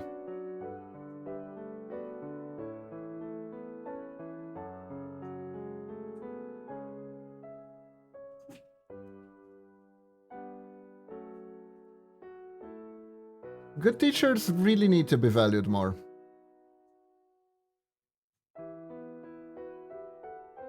Whoa, this is freaky.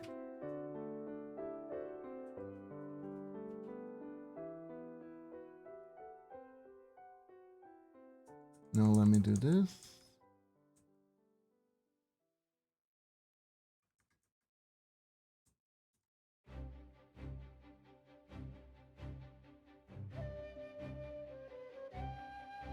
And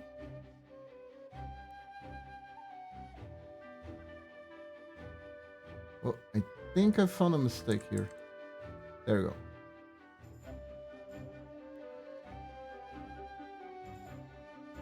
Let's take this out.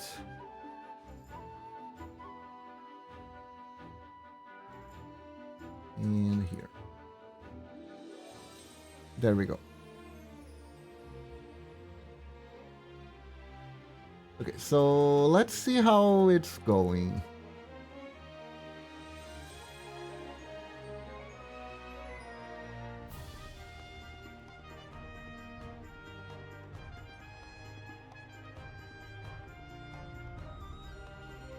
Not bad, could be more fluid.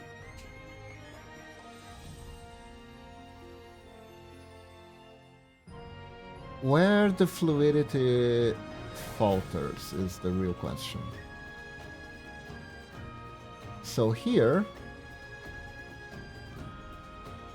this here I think is a gap that we can fill with some special effects. So now we're gonna try to use those.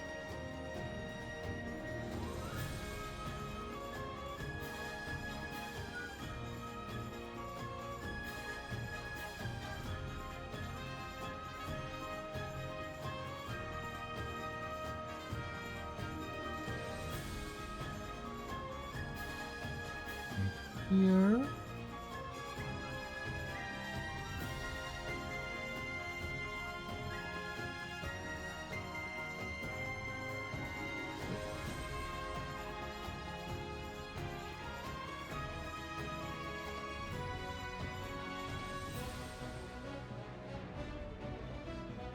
Hello Cyberblitz Gaming, welcome to the stream, how are you doing?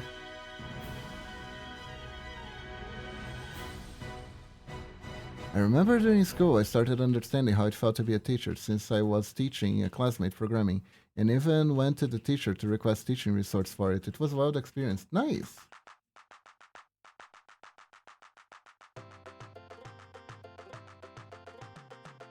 Sounds like a pretty interesting experience to have. Thank you for the pet. How are you doing today?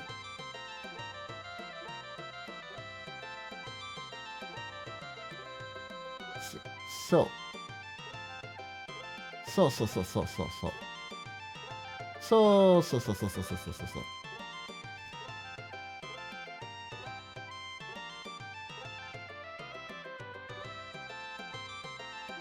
I'm gonna do some of these animate these special effects.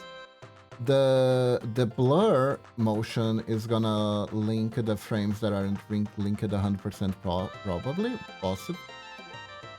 Fully, that are fully linked. There we go. And hopefully with that 13 but good. I see. Did you go to the gym? That's how I feel when I go to the gym. Let's see, like this. Hmm.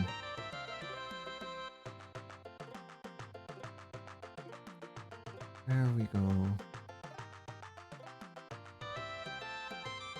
Uh-huh.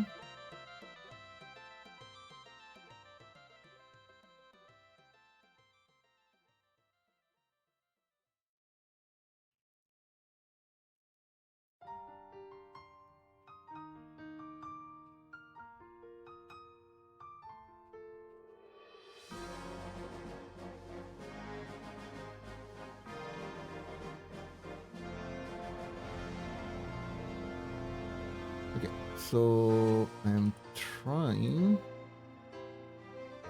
with this. This.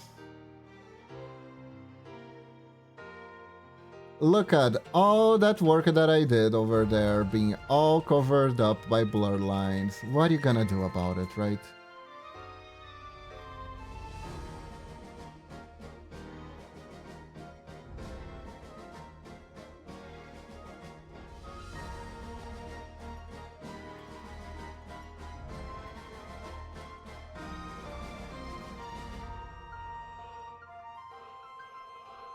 What are you gonna do about it? I see, I see. Well, hope your day gets better. And the pain goes away.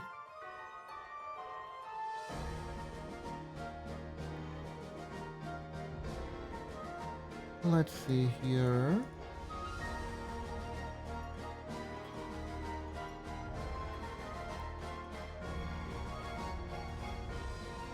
Okay, that increased.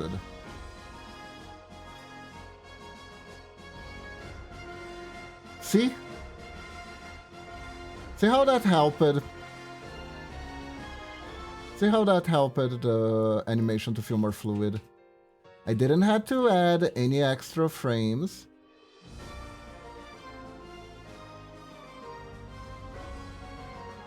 Just this.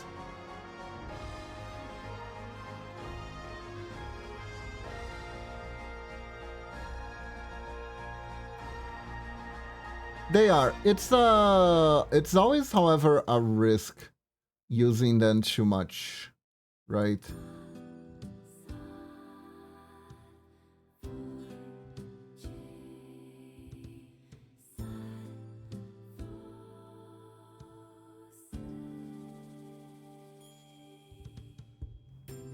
Yeah, either by making them too long or too dominant in the animation. They can become an eyesore because they're not meant to be seen as much.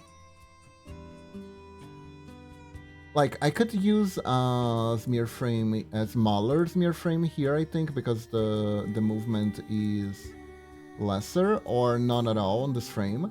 I am gonna try a lesser smear here, though.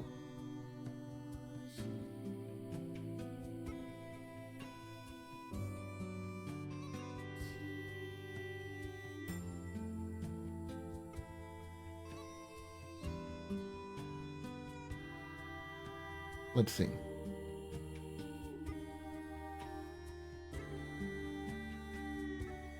You know what? I don't think I need on this one. Don't need on this one, don't need on this one, don't need on this one. I saw what happened when they're used too much and it immediately stuck to me. See.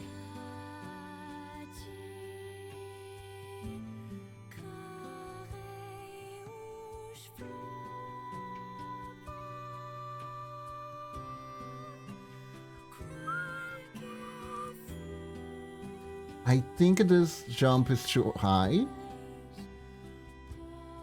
Either this jump is too high or this frame here is too low. Let me try this. First, I'm gonna try this one.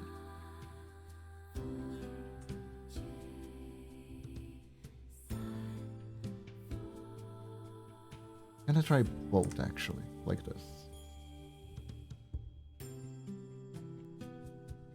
Oh! That was a more fluid. That was more fluid, I think. See, on the way back you can see the other one. Yeah, this is more fluid. This is more fluid. This.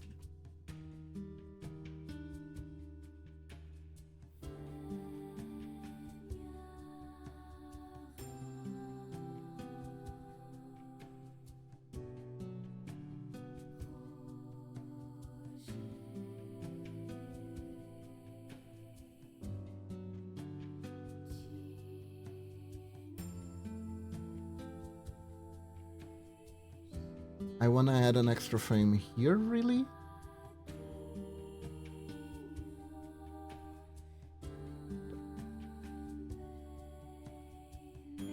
Yeah, I do.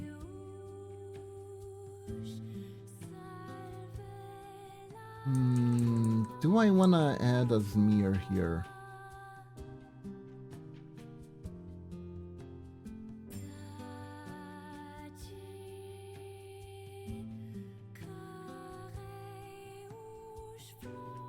No, I don't think so.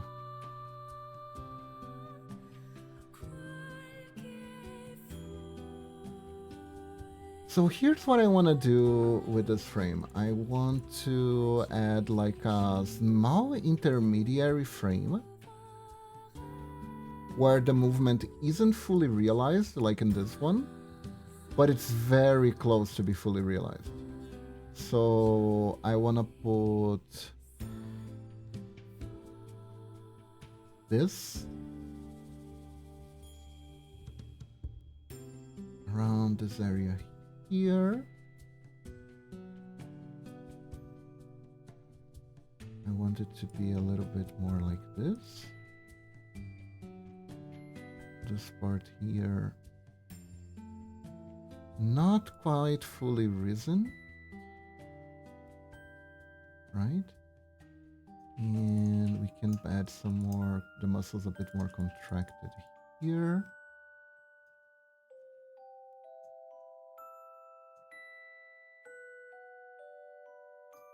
And here.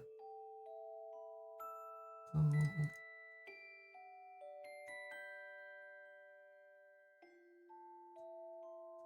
Not quite there yet.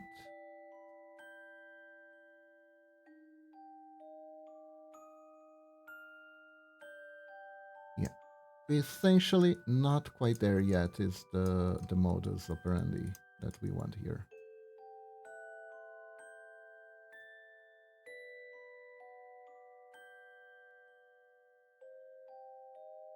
And over here.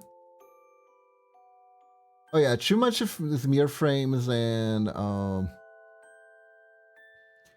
yeah, the phrase "too much of a good thing" is very applicable there. You get basically a blender. You can get a blender essentially.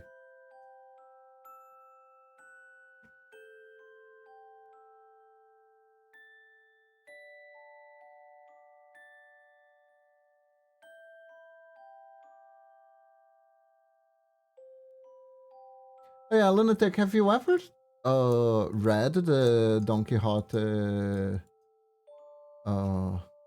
book, or at least seen like a summary on the internet? Because I think Overly Sarcastic Production, they did a summary on the book of Don Quixote. So if you're curious about what in Limbus about what Don's story might be, yeah, that video provides some interesting clues. I'm pretty sure Don just left one day. And there are people who are like extremely worried looking for her.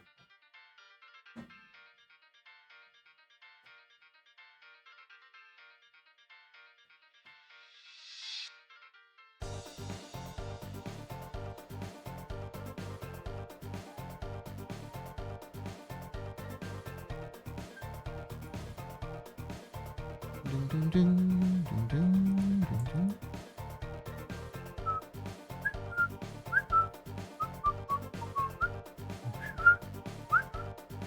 They have some really good stuff in there. I really like their channel.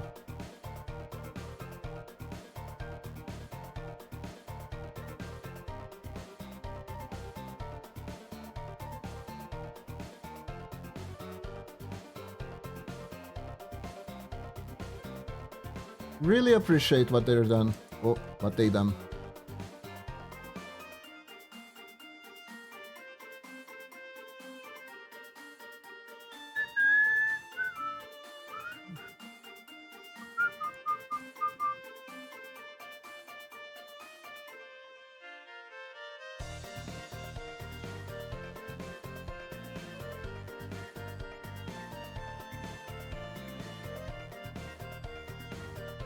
The whole digestible literature and history is a god bless, honestly.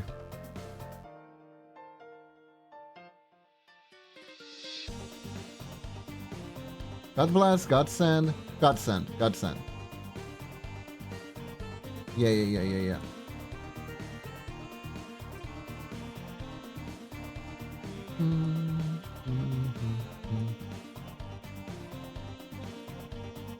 Especially because some of these books are like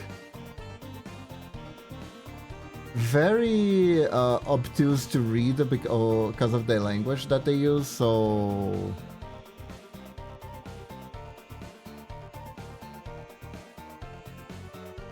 the Cliff's Note is very welcome. The Cliff Note's very welcome. I did do one thing that I did do recently though is I tried listening to Mersault's book. An audiobook version that I found on YouTube. And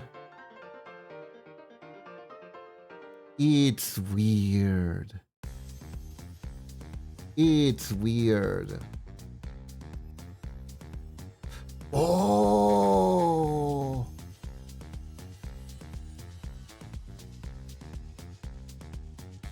It worked.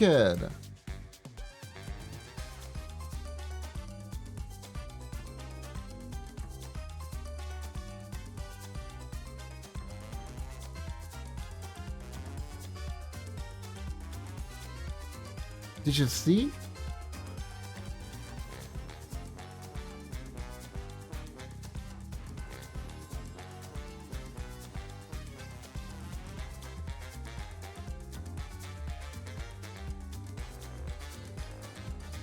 I can probably do this. And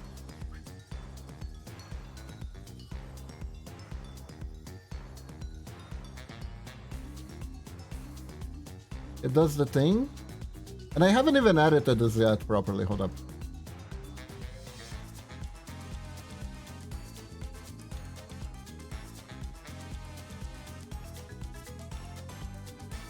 Oh.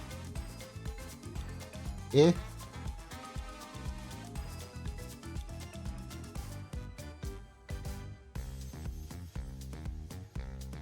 Kiba, you did the pop. What's the pop? What's the pop? What pop? Did something pop? Eh?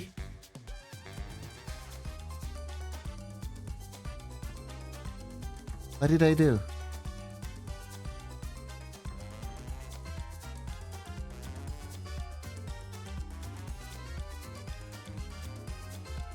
What did I do? What did I do?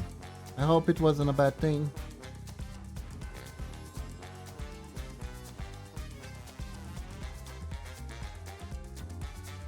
I hope it wasn't a bad thing.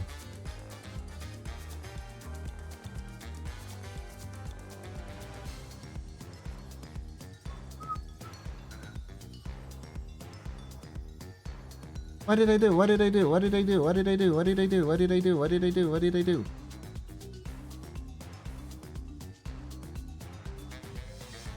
Where you do a movement too much, then bring it back to make it pop. I heard it's like an animation technique I saw on YouTube. Really?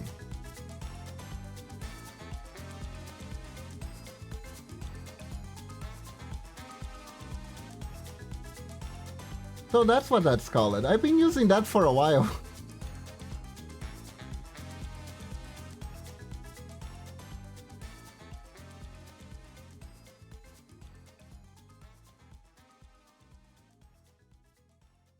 This is the time where we're reminded that I am very much self-taught.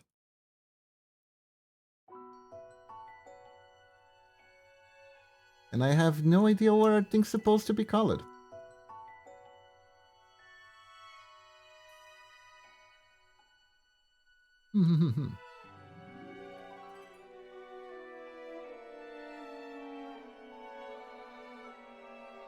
I see. Let's see.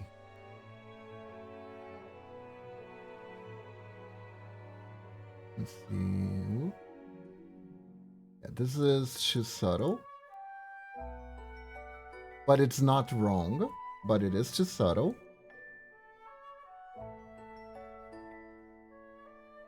So, here's what we're gonna do.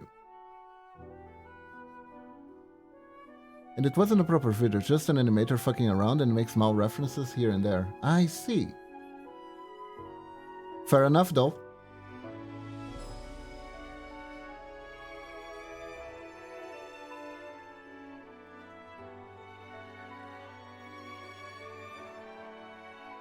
I mean, it's not that much better from a lot of tutorials I see.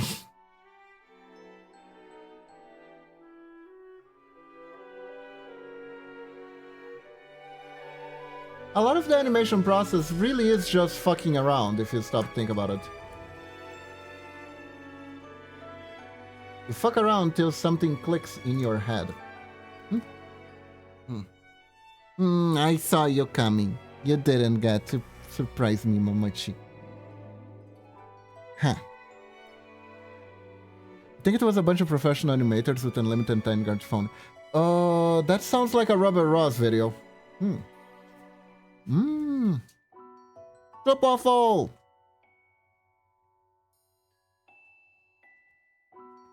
I got strip waffle.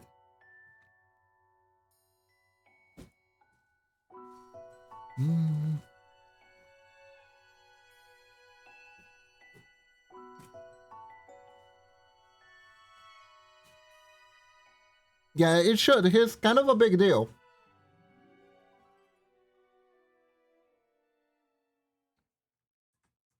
You worked for Game Grumps for a while.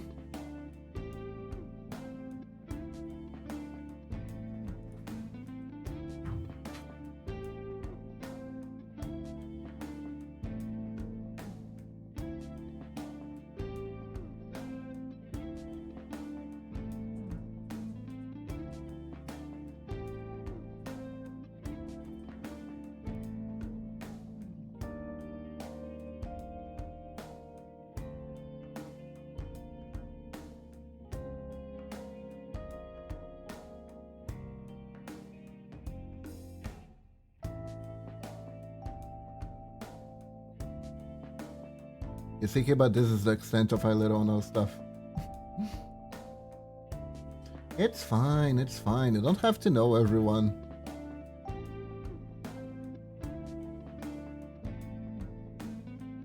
I know a lot about people because I've been around the block.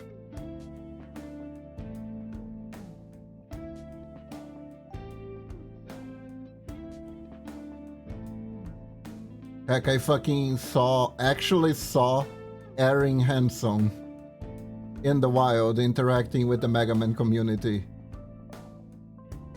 I think he was like 12 at the time.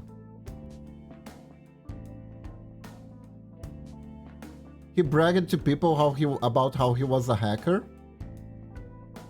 Truth was, he didn't know how to program shit.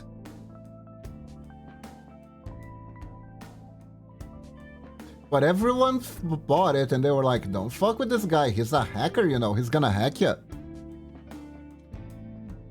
He is one of the Game Grumps.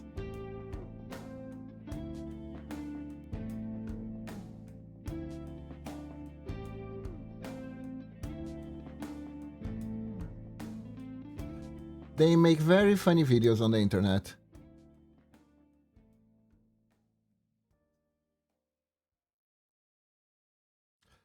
He was also a really prominent animator for on Newgrounds.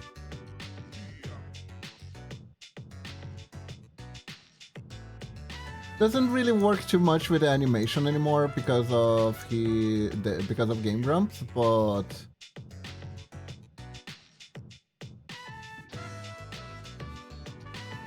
His humor is very much loud stuff, screaming, and people acting in panic for no reason and stuff like that.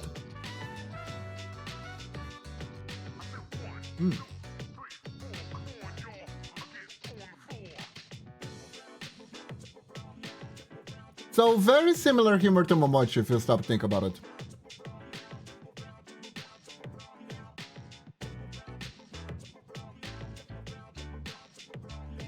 A lot of stuff randomly exploded in his earlier work.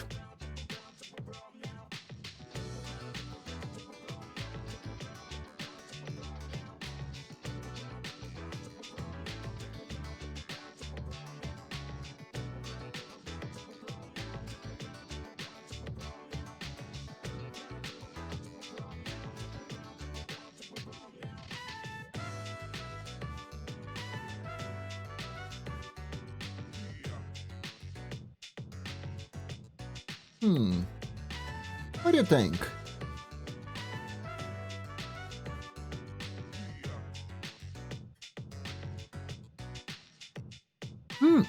Icarus, welcome to the stream! How are you doing?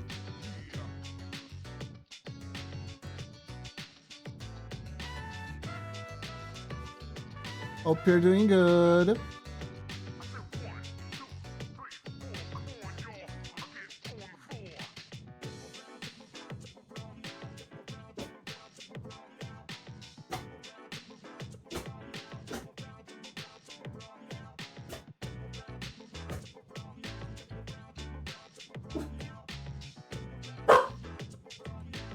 You lucky, be nice.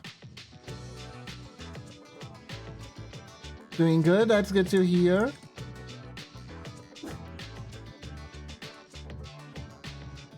Yeah, the ears suddenly grow, don't they?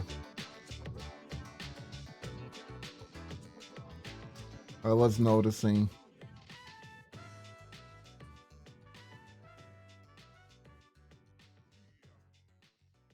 That is kind of a weird thing to happen randomly. Other than the strip waffle, Momochi brought me some bread and butter. Delish.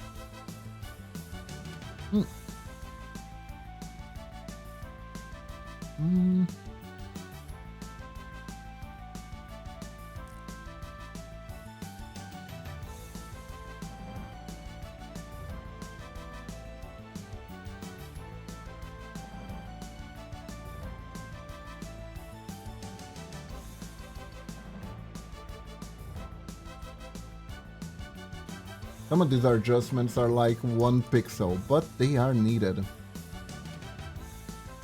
Sometimes 1 pixel is all the difference in the world.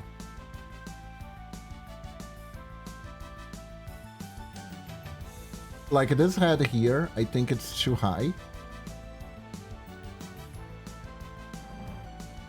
There we go. Same for this one. There we go. And speedruns? Nice. Okay, let me ping pong so I can see.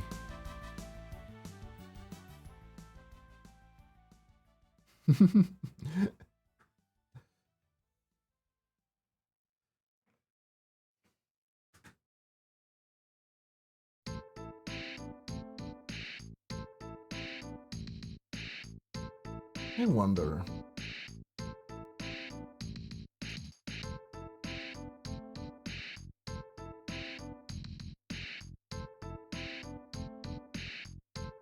I mean, the whole 1 pixel can make a difference. You have no idea the impact of 1 damn pixel can do. Particularly in games, right? I think I want a blur line here. Hold up.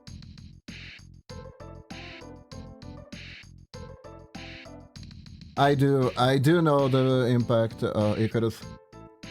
Which is why I did my dang hardest to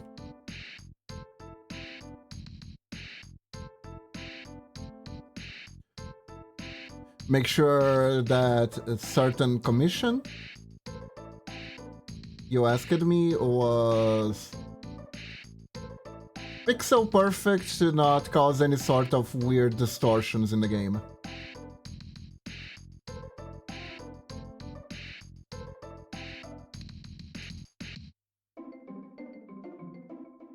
Stuff that's made for games can be very complicated. Like the Cutie Kitty one, I had to make certain that everything was more or less consistent because I wasn't sure of what engine they were going to use. Or how it worked, right? Like sometimes you decide to make some fancy flourishes and it doesn't actually mesh well with the engine or what the program or what limitations or whatever. You gotta be careful, especially hitboxes. Hitboxes are hell.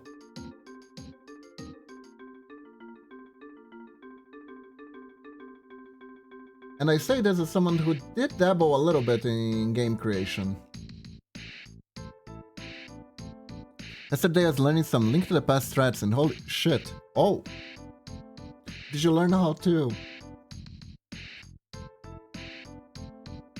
skip boss battles, run through rocks and stuff like that?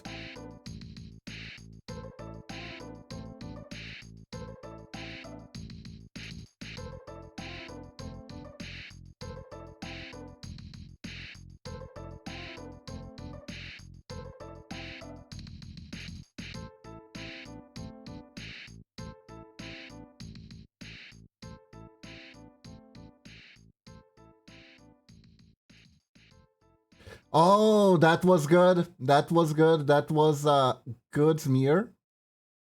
That was a really good smear.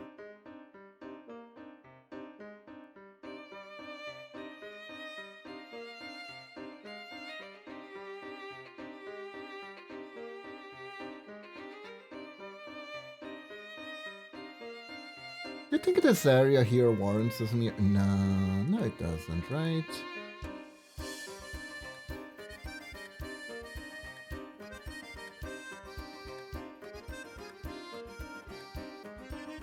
I am not 100% satisfied with this section. No major glitches, but some of them require to skip certain cutscenes and dungeon items. Ah!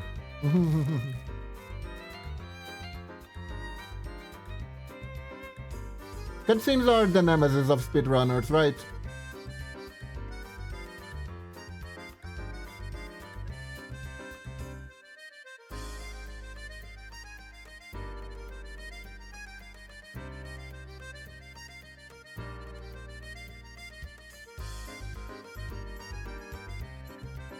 Cutscenes. Because they keep your time. It's like a really dumb thing that can shave off your time if you don't skip them properly.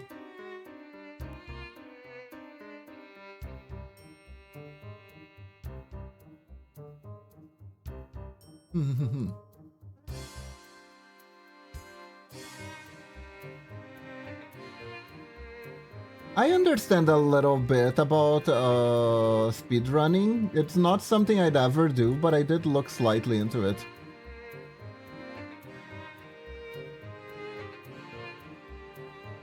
Some of them can even go as far as be the reason why the game can never be beaten more than a certain amount of time, right?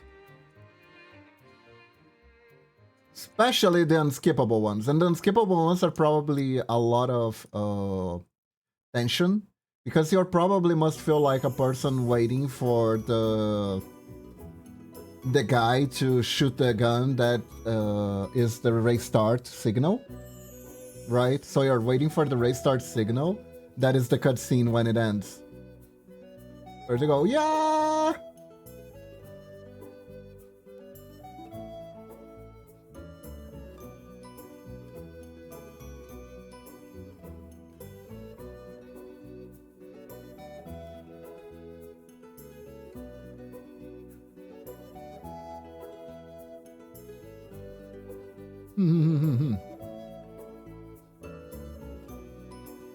Figured as much, figured as much.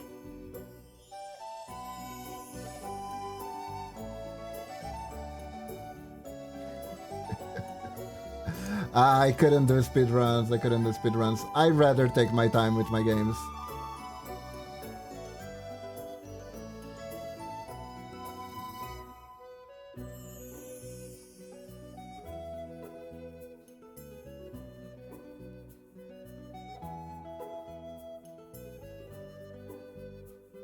But I do appreciate the love of who goes through the trouble of doing that.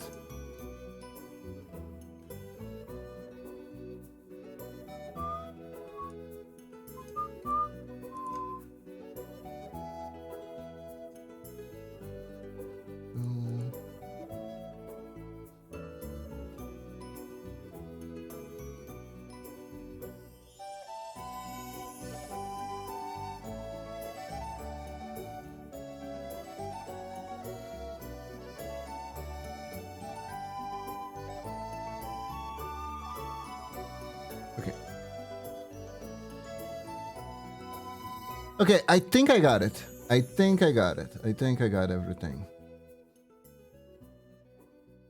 Flatten. Oops.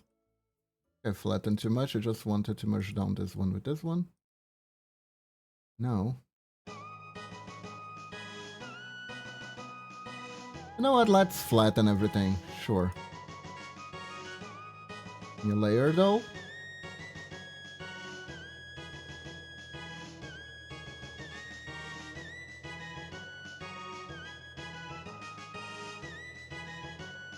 There we go.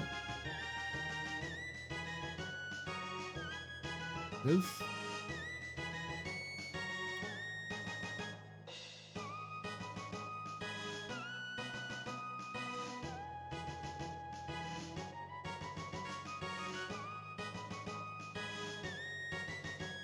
I'll be real, it's kinda cool.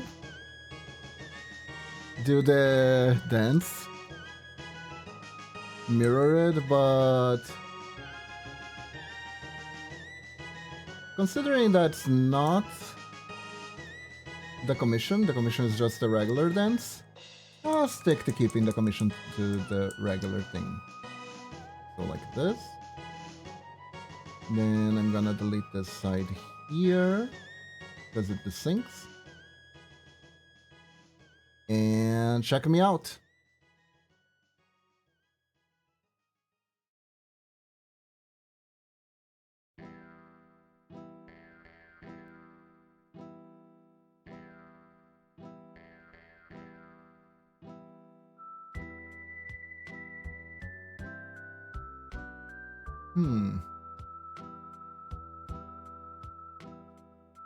Okay, so hot take. I took so much time doing this extra frame here. What if it's better than this frame?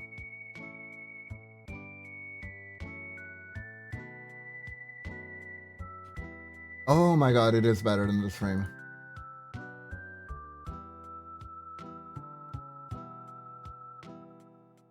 It is better than this frame. There you go. Phew.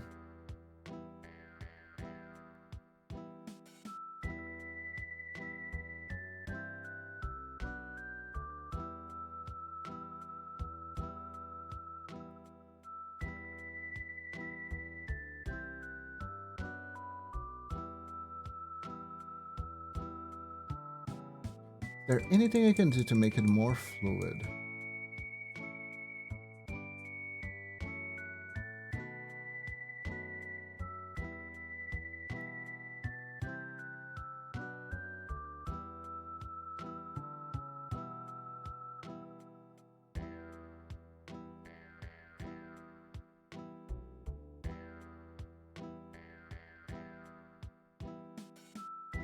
What if, right? I make a little more smear here. Just a little bit.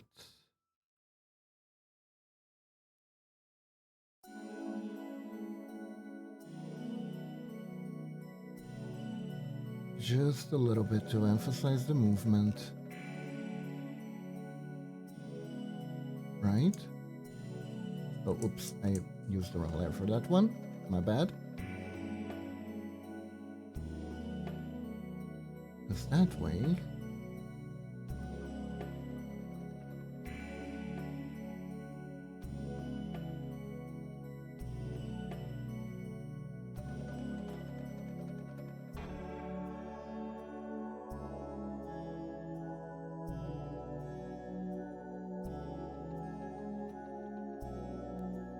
Is it even noticeable?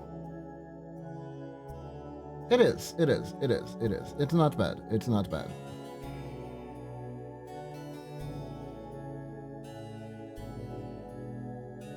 Okay, okay, okay. There we go. There we go.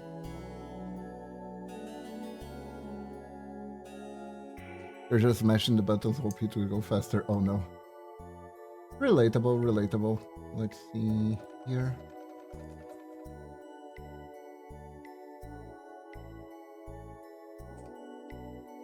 There we go.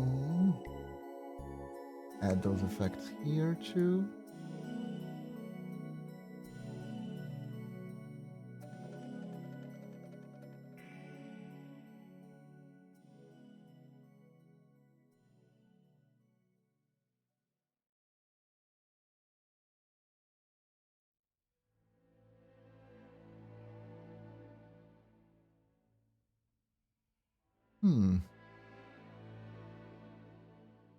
Man, this is a really complicated animation.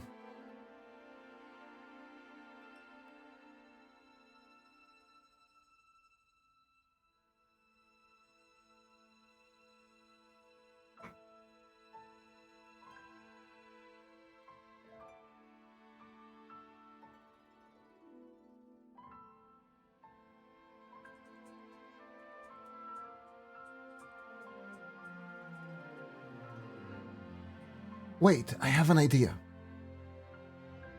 We can do the pop here, I think.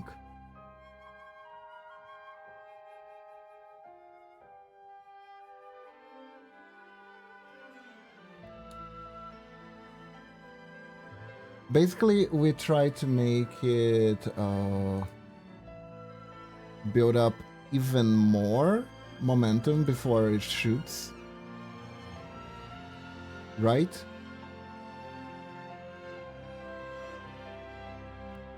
Now, how do we build even more momentum?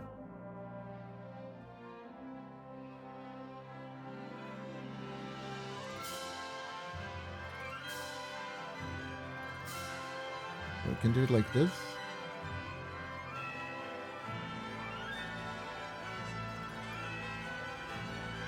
Lower it a little bit. We increase this here. Stretch it more.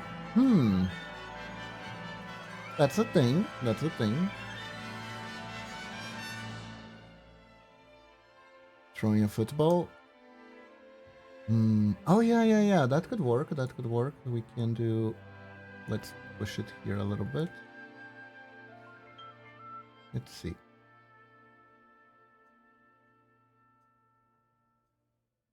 Welcome to the stream. Choi choi.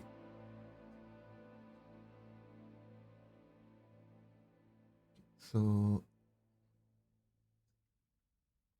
we're gonna make her add more momentum here.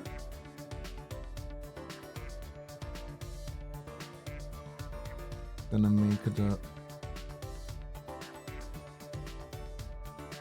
gonna make her go completely a little bit more to the side, so you don't even see her face anymore.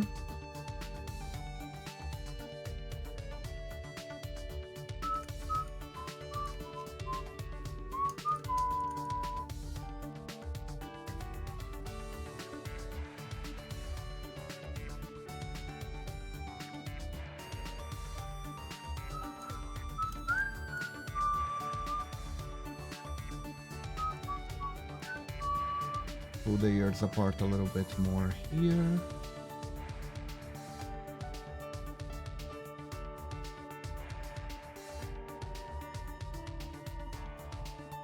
Over here.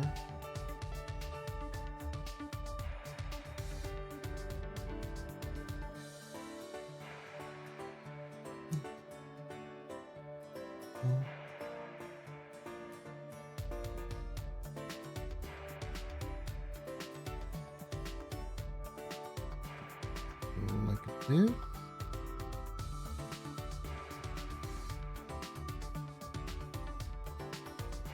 And goes a little bit like this.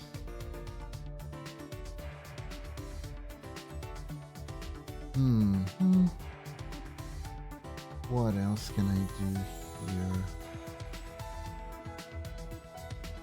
Let's see. Just check something.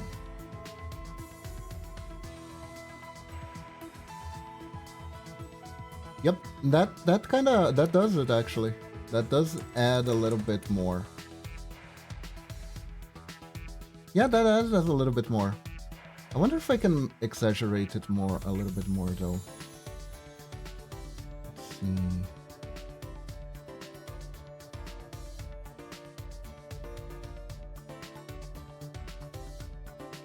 Just...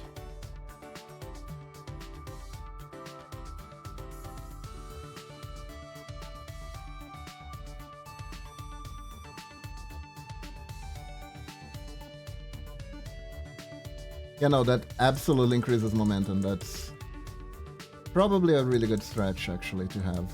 There we go. There we go.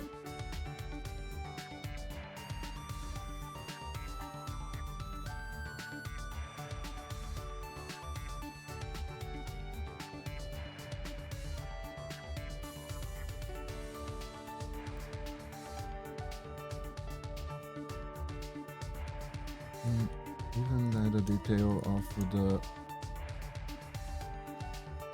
beginning to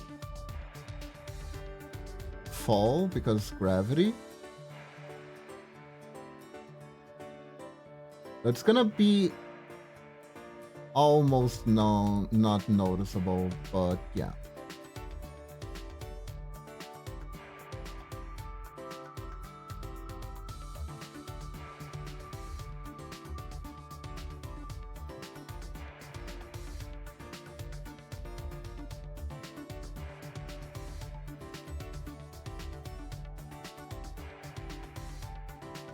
So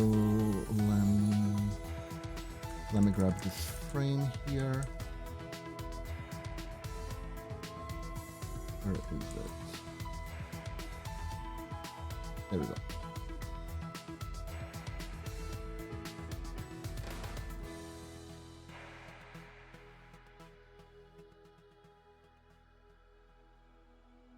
Where was it?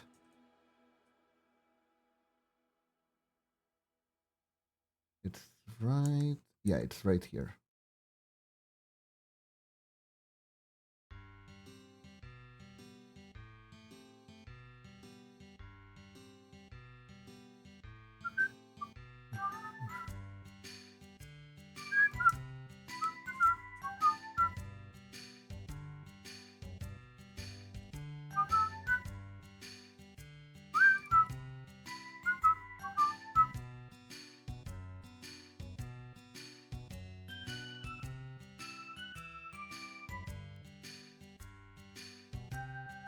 Arguably, it's better to end on this frame than to start, though.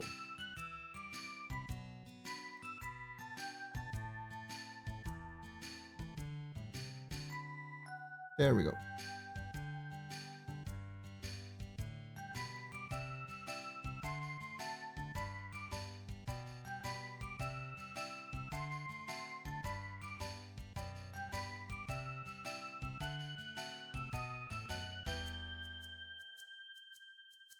That is good. That is good.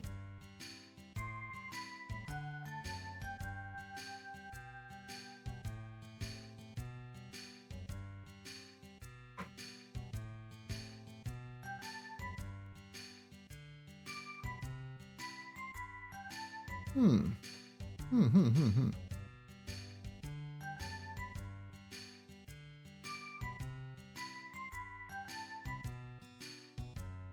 I don't, however, I am not sure, however. There is one thing I need to. Such a pixel art goalkeeper. Wow, what am I doing? Let's see.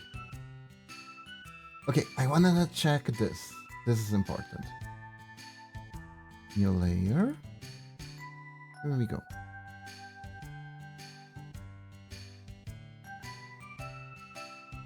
You know, it's funny. I think I talked about this earlier that I wouldn't be here if it wasn't for fuck it we ball. And I mean that pretty literally, because the only reason why I even got into pixel art was completely at random.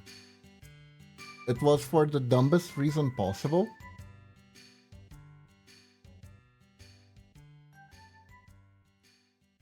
Here, Icarus, let me show you how it's done.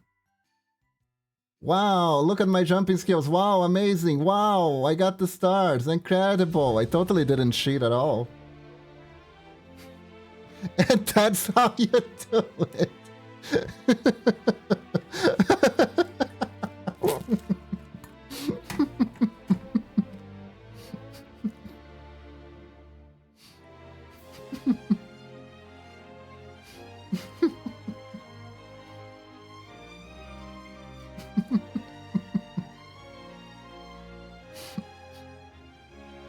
Oh my god, that's so dumb.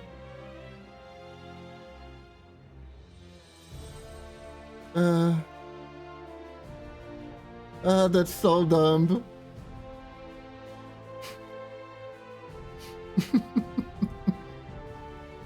That's so stupid.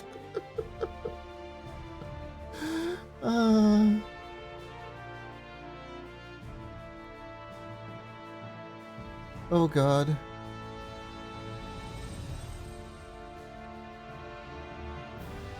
Oh god. Anyways.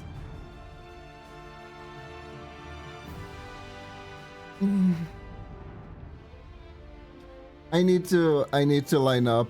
I need to line up the walls here to make sure. Let's see. So we are how many pixels in? We shall follow the example we have set on how to jump. Thanks for this enlightenment, Kiba. We should strive to do it as well. 1, 2, 3, 4, 5, 6, 7, 8. Okay, we're 8 pixels in. So, in theory,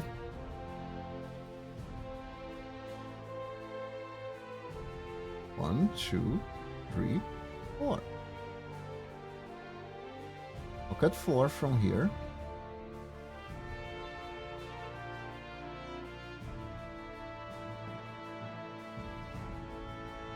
There's a better way to do this? I am sure there is. Am I doing it my way?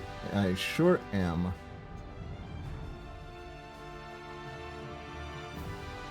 There we go. Oh god.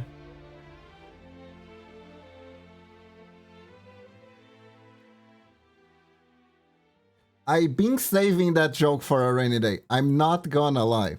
I'm not gonna lie. I have been saving that one. Because the funny part is, even if I jump it, right, I technically cheat because I don't have the stream delay, so I can see the star and know when to press jump. So either way I'm cheating if I try to jump. So if I'm cheating, might as well cheat with style, right? If I am cheating regardless of what I do, might as well do it with style. Or at least in a way that gets a good laugh.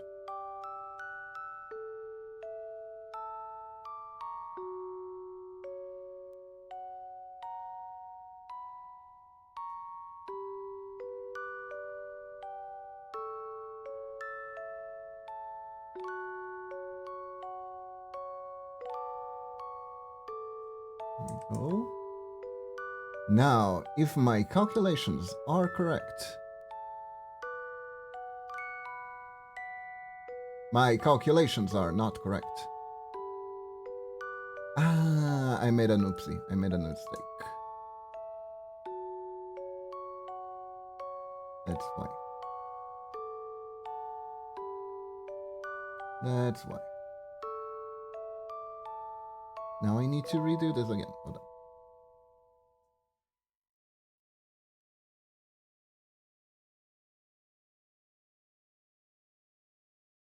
There we go. There we go. We moved the whole thing. Now it should touch both corners. Which means it's now centralized.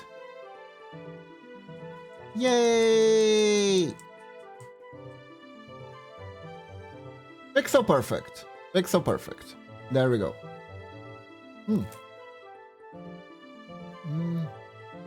Guys, I need to take a quick bathroom break. BRB.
I'm back.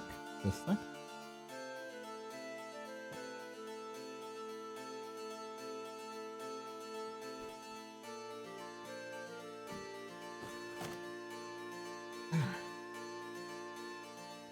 There we go. Here we are. Here we are. Here we are. So, I remembered this one time when I was little, I discovered something that gave me way too much power.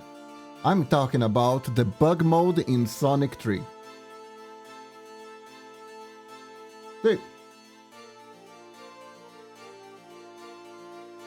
on old gaming magazines, sometimes there would be like a cheat code section.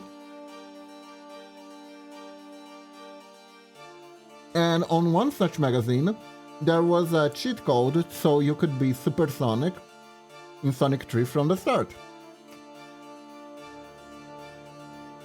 As someone who really played that game back to back, I was intrigued. So I tried it, and it unlocked a whole lot more than Sonic. That code actually unlocked the bug mode. And what the bug mode is, it's basically a cheat for the programmers to activate a level editing tool for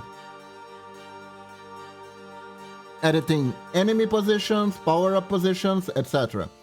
And because it was a debug feature, you could also activate Supersonic at any time so you could test things, right? So that was left in the game. It was hidden under a very specific input code that you had to put on your joystick at the beginning of the game and press start a specific moment, and then you would hear a sound that would confirm it. So I did that.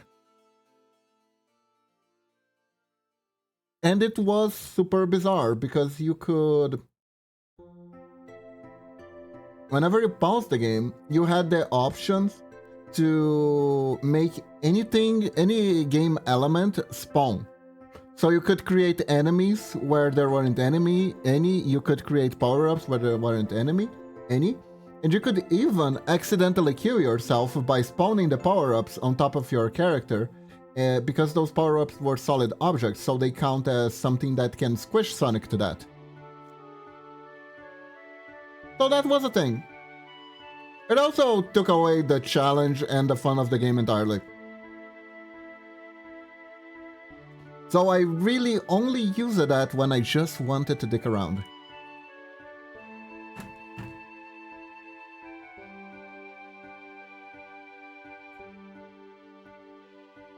I'm bored, I don't know what I'm gonna do. I'm gonna cosplay as a Super Saiyan Hedgehog.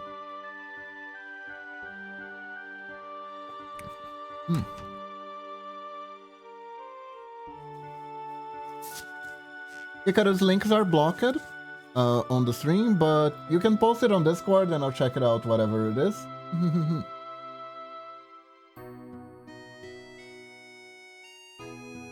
So now I need to check my... A sub to Milky. Who's Milky?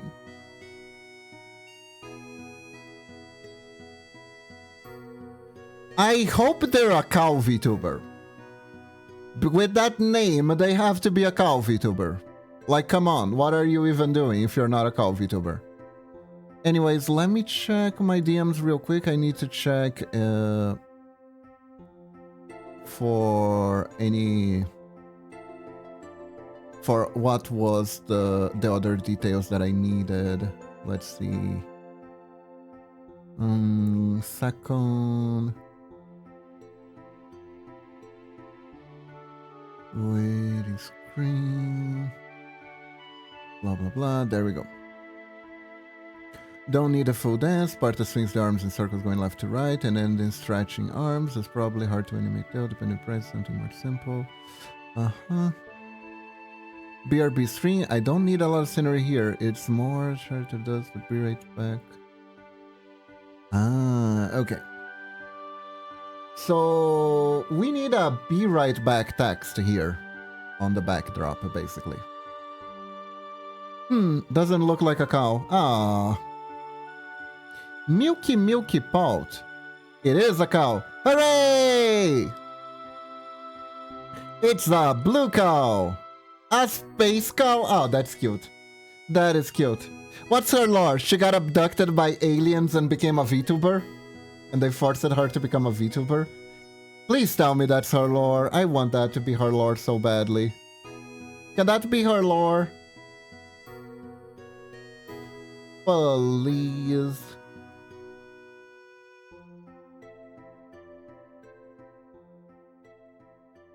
I would really like if that was her lore. I'm gonna borrow these colors.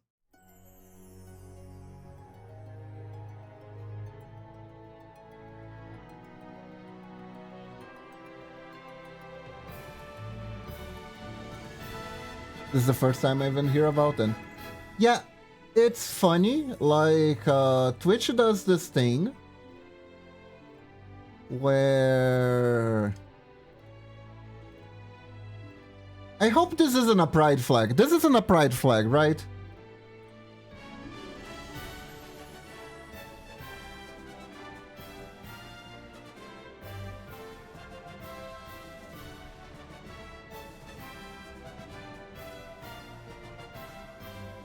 No clue. It's not good, good. I like to do these three-color things, but it's complicated if I accidentally confuse it with a pride flag. Because the way I do these usually is like this.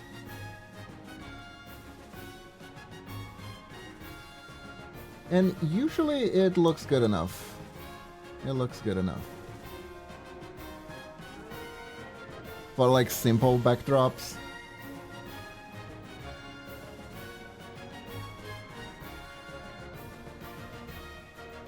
So let's go with a be right back. A be right back.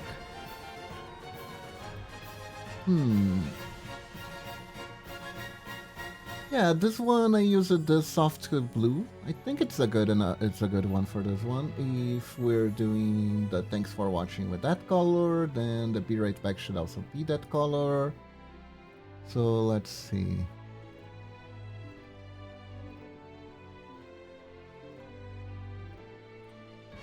Oh guys, wanna know how to instantly make pixel art fonts? This is how you do it. You pick a size for a rectangle, right? And you just paste it. B.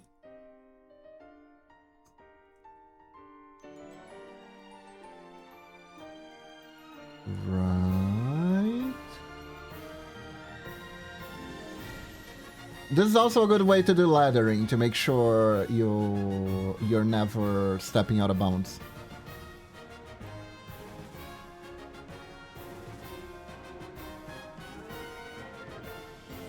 You're right.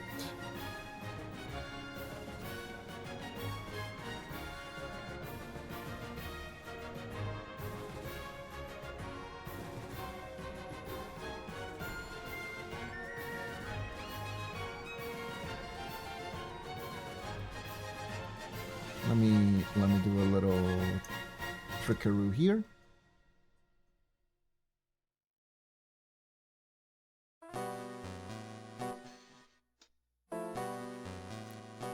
Now we don't need to count too many pixels.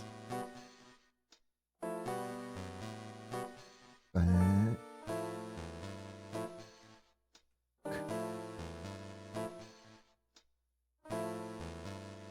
Now I know how much of the screen the Brio right back will take without even starting to make the letters.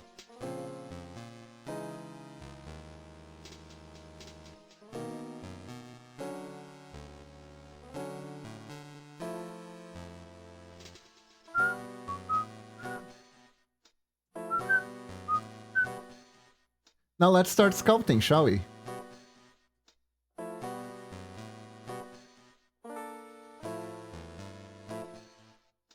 Also, how much?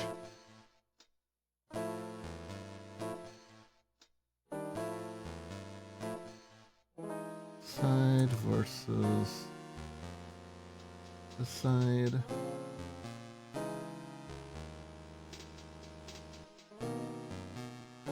Another cheap little trick so you don't have to actually use math. There you go, they're 2 pixels away apart from each other.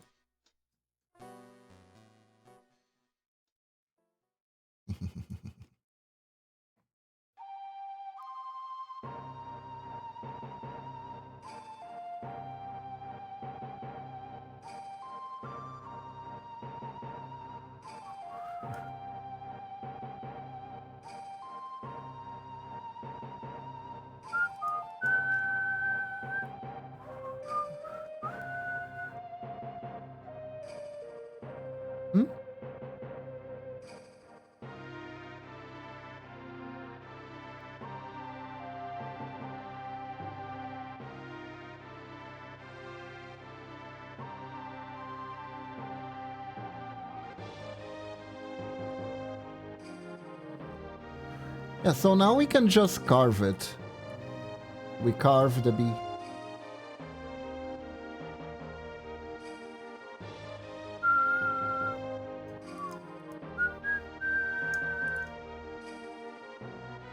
Feels a bit too flimsy here, so we increase the walls. Easiest. Same here.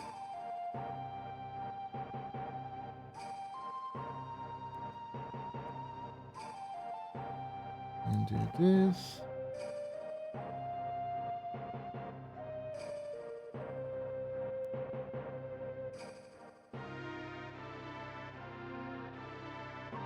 If I want to add more volume, I can do this, but at the cost of doing this. Do it like this. There we go. Keeping everything as it should be.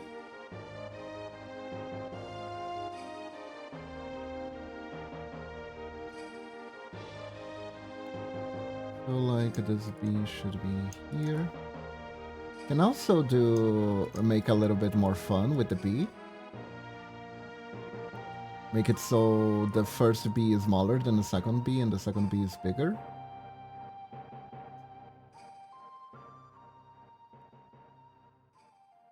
There we go. Yeah, this is a nice B. This is a respectable B. There we go. I can make it a little bit thicker on the bottom here too. I think I have the...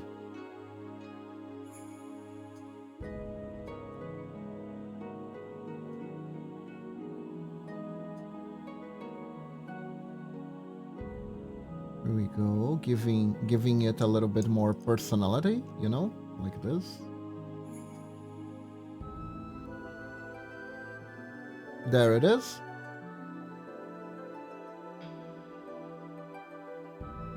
There we go, it's a B.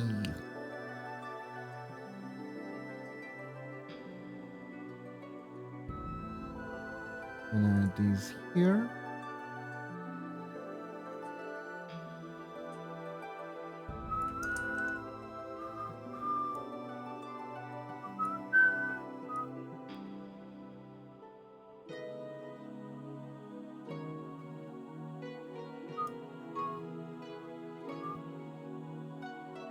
There we are.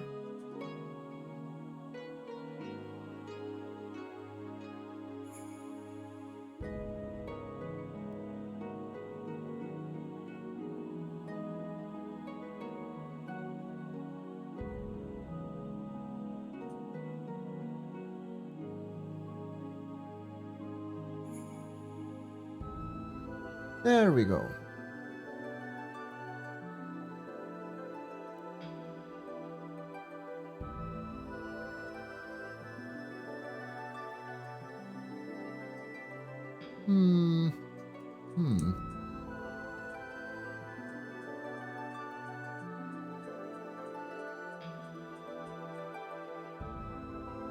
No, I think this is better. Don't think we need these dots over here. Aren't adding a whole lot. I'm gonna add an outline later, but for now. Now we need the E part, right? So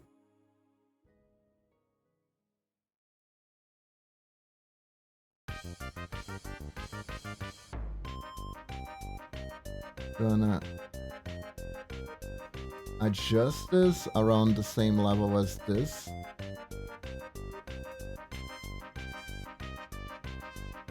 Can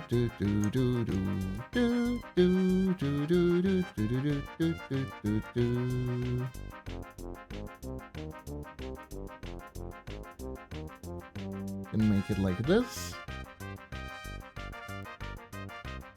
E.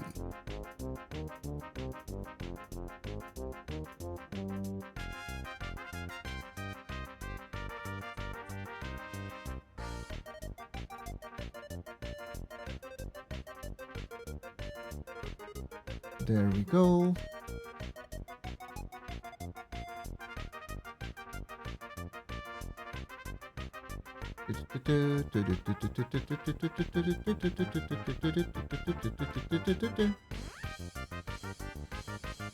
And this is the fun part,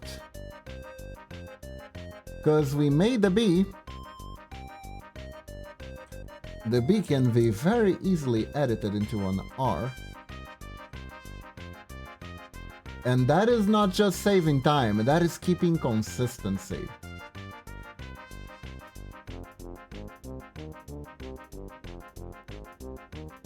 See?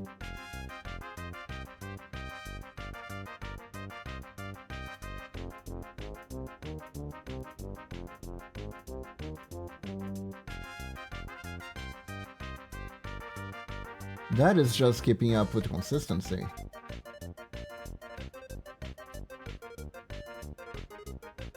Now the eye is interesting. Because the eye, if I keep the lettering properly, it's gonna be a nightmare. So I'm actually gonna have to remeasure that. But right, if I keep this here, right, like this.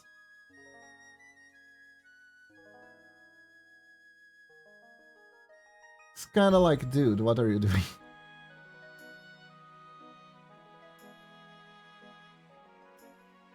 So I gotta pull this back here. 2 pixels away. There we go.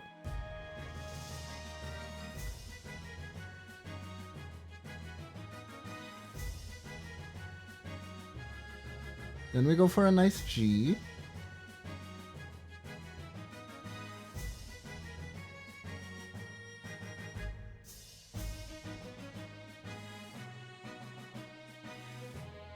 Now, so far that was a C, so let's make a G and not a C.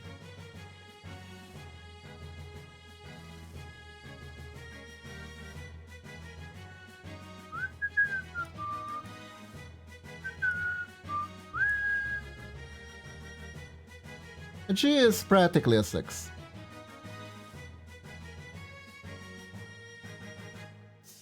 Oh, I knew there was something wrong. Hold up. This should be 1 pixel higher. There we go.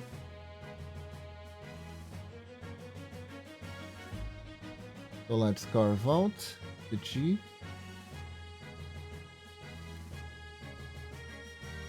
Here we go. Now we fix it.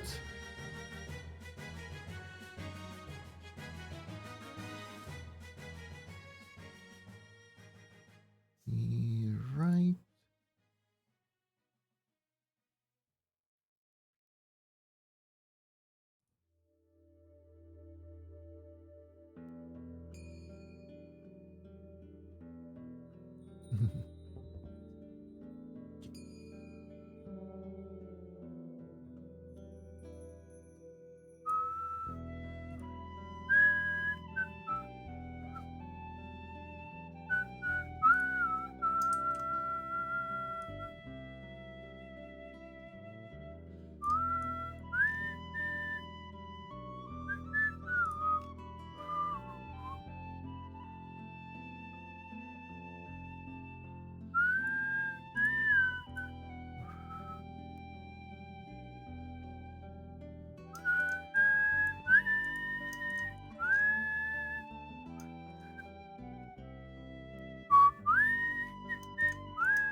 Oh my god. I can't whistle today. I shouldn't whistle today, actually. I have like a... I don't know what these are called when the... You get like a hurt on your mouth because you ate too much chocolate or had too much citric fruit. You know those ones? The really annoying ones? Those.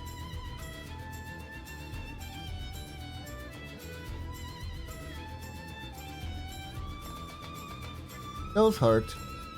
Those hurt a little bit.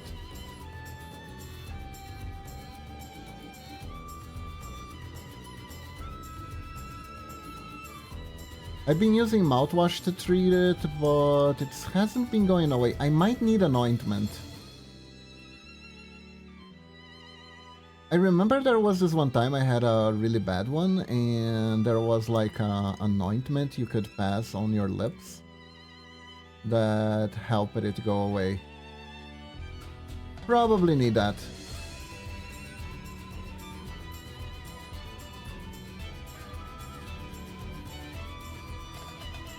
Okay, I'm building something here.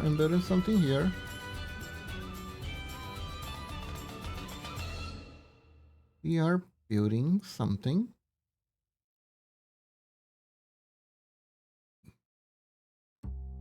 Kind of like a 3D thing.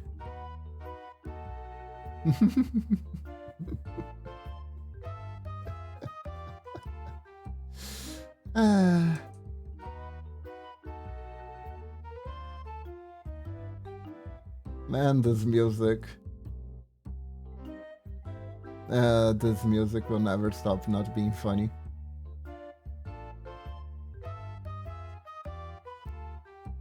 Do do do do do do do do do do do do do do.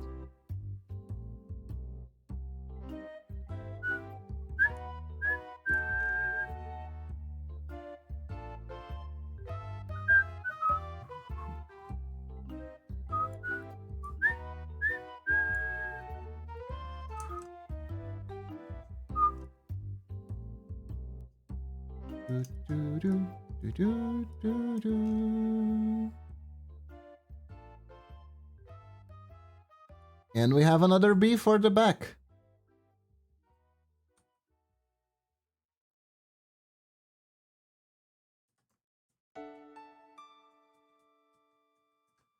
Go. And since we have a B, that B can be turned into an A if we want to really, really much.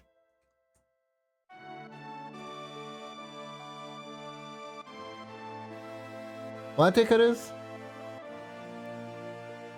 What?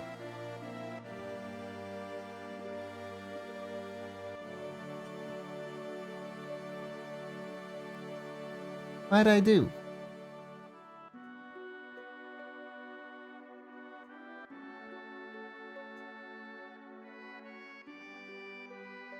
Yeah?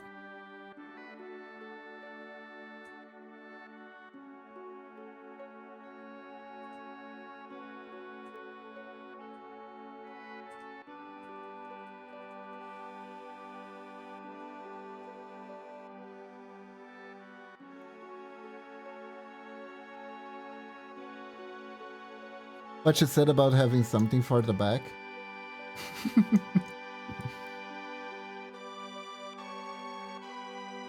What did I do? Wait, did I do a little joke by accident? I actually did a little joke by accident? What did I say? Wait. I swear it wasn't intentional. Now I'm curious. I'm dying to know what was the joke I made by accident.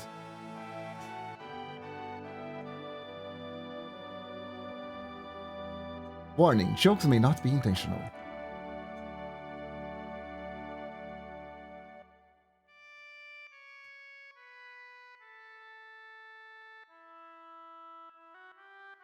What did I say?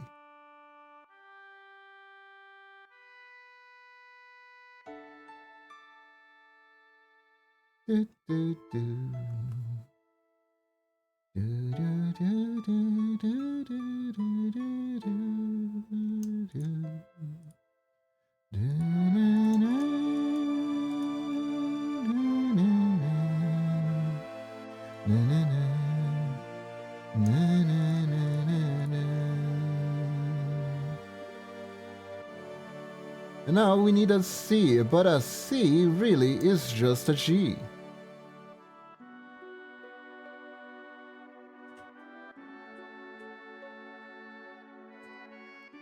There we go, that's the spot for the G.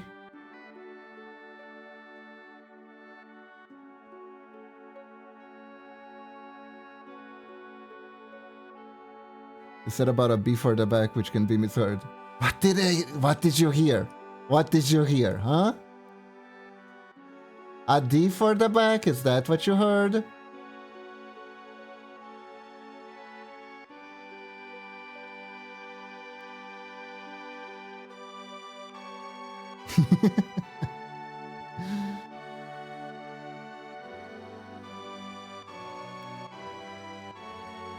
All right. That's fair.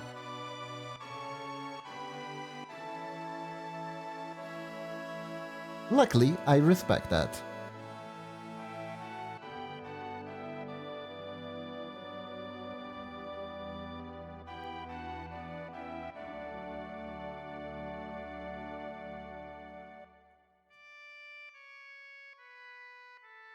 There we go.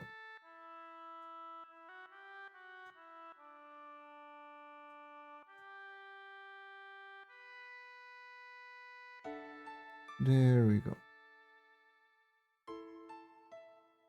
And if you think about it, isn't a K just an age? Hmm? Isn't a K just a mutant age?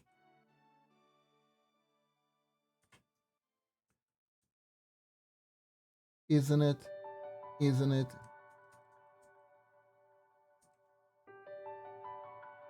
There we go. Be right back. This is for a string of classical music.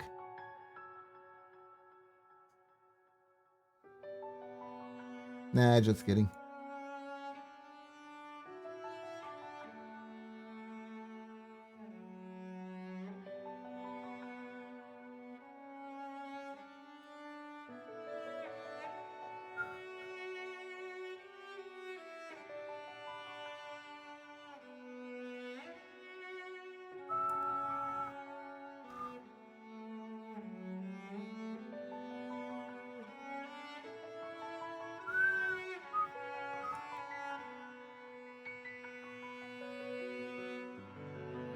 Man, did I tell you guys?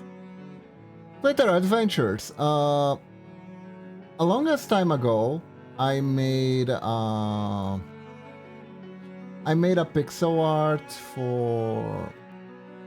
I made a fan pixel art for Takahata, right? I recreated his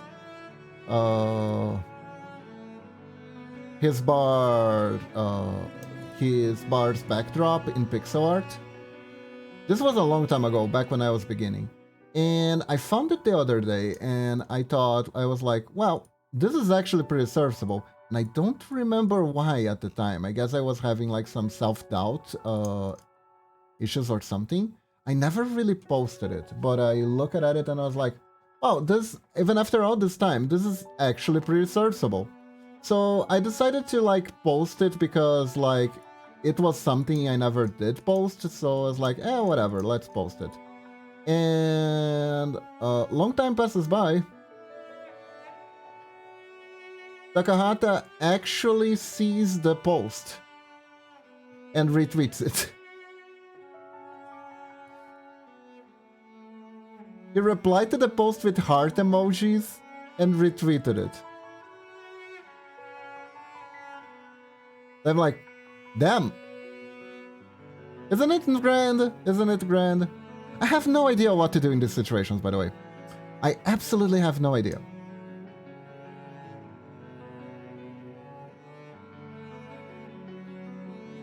Like, if they write something, I can write something back, but I have no idea if I should reply anything, if I should say thank you. I just don't know. I just don't know. So I haven't really done anything yet.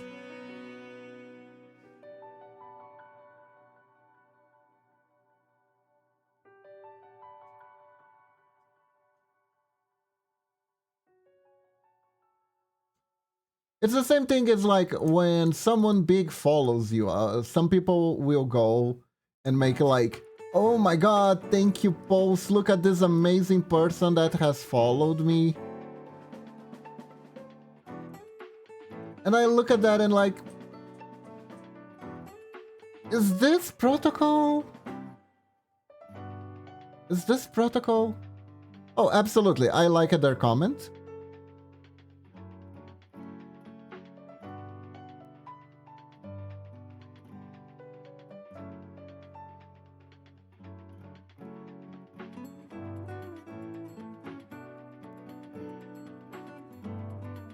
But it always feels weird to be like, oh my god, thank you so much for the barest minimum of interaction. Because like, I have a lot of people that I follow. I never interact with anyone.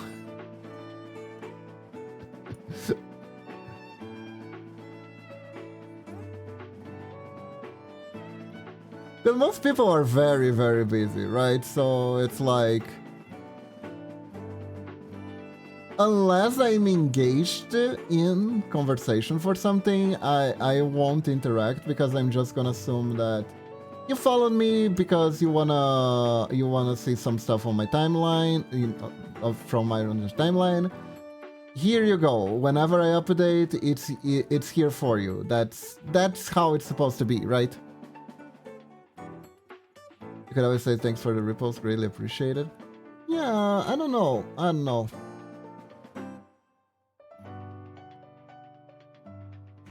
I really don't know.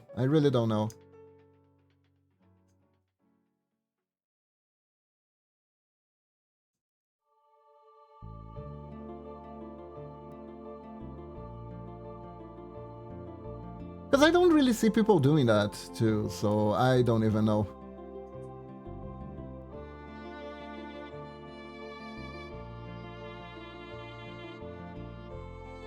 Especially someone like Takahata, who, whenever he streams, he has like a more talk show-ish stream. So I bet he gets so many DMs of people bothering him about stuff and wanting to enter the show or whatever, even though when it's unrequired DMs, yeah, like unrequested DMs and stuff like that. So I feel like letting the person chill is almost a kindness on its own.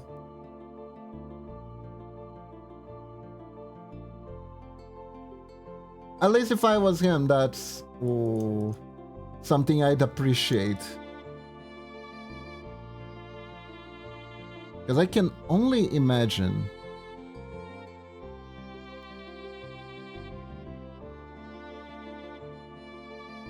the amount of people reaching out.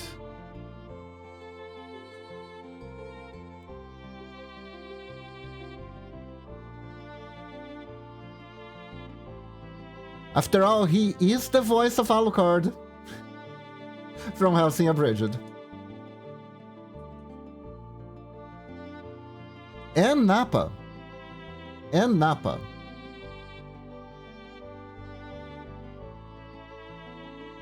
It is both Nappa from Dragon Ball Z Abridged and Hellsing from Dragon Ball Z Abridged.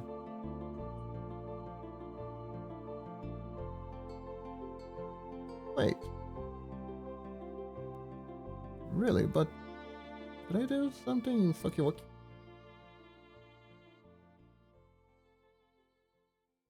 Interesting. Very interesting.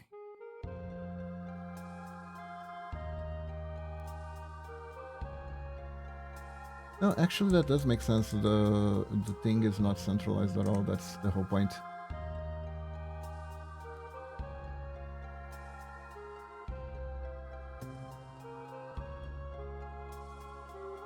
Whoa. What was that?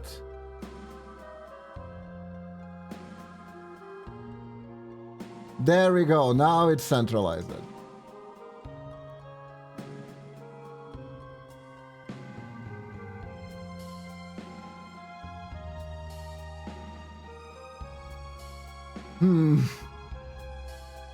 Yeah, we're gonna need to work on that contrast right there.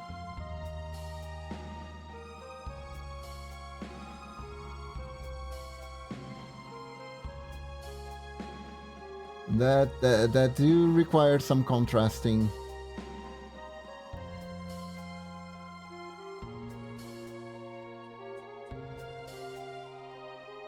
Oh, maybe. Hold up.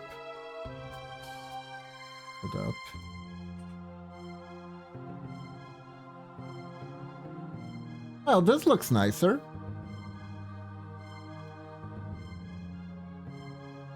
This looks nicer.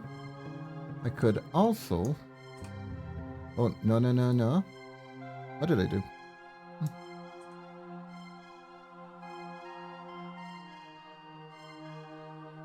Which one is better? This one's puffier. This one looks like it needs food. Yeah, this one.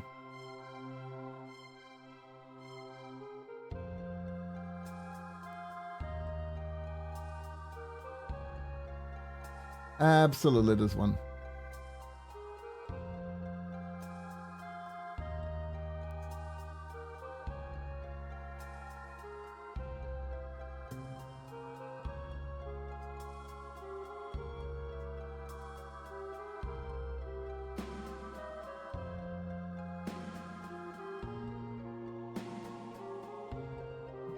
Replace this with this.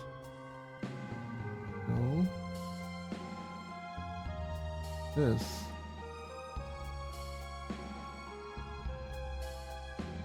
With this.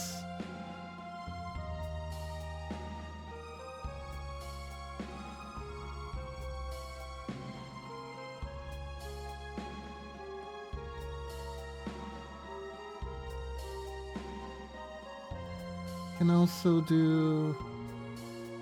If you ask me, the G looks weird because the hook part's not aligned with the middle of the H, but that's might be perspective. You know what? You're right. You're right. You are correct. I think. Let's see.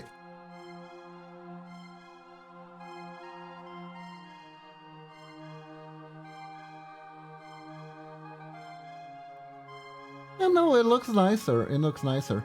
Although I do think I should increase this part here. Compensate.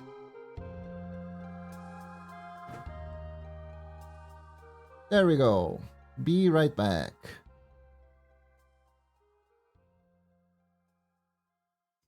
Also, I think I should make this.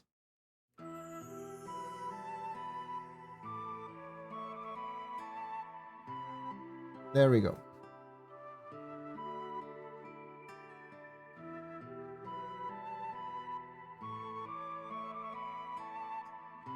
Now what I was also thinking.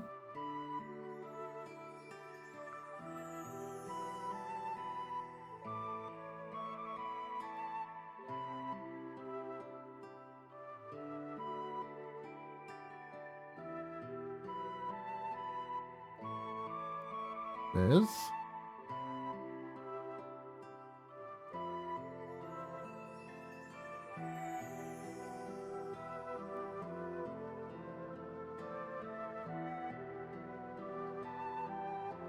And doing this.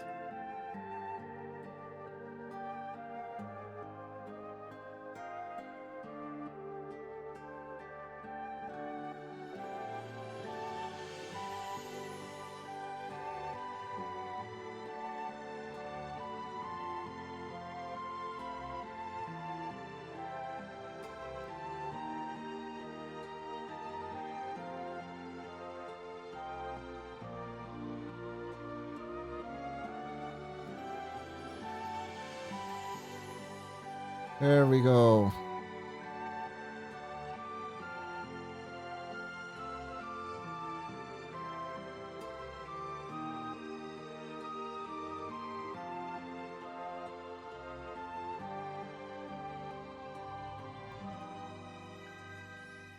Letters.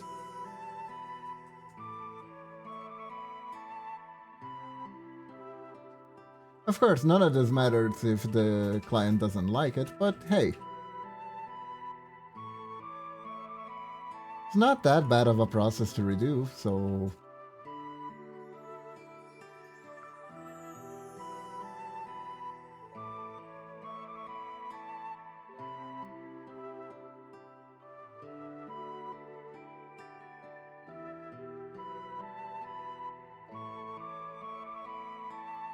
There you go. Be right back.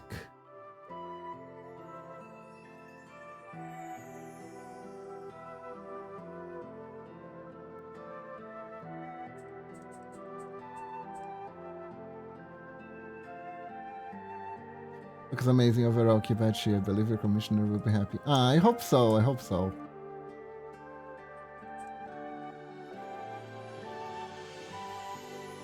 There we go.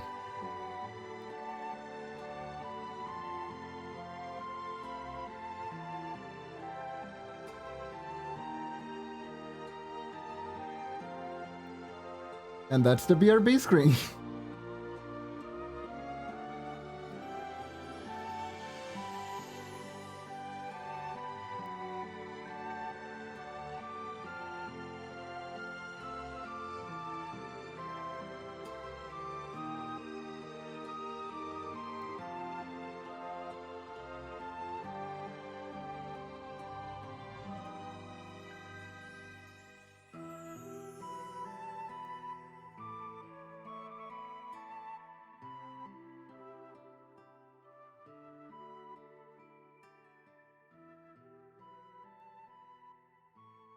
Yay!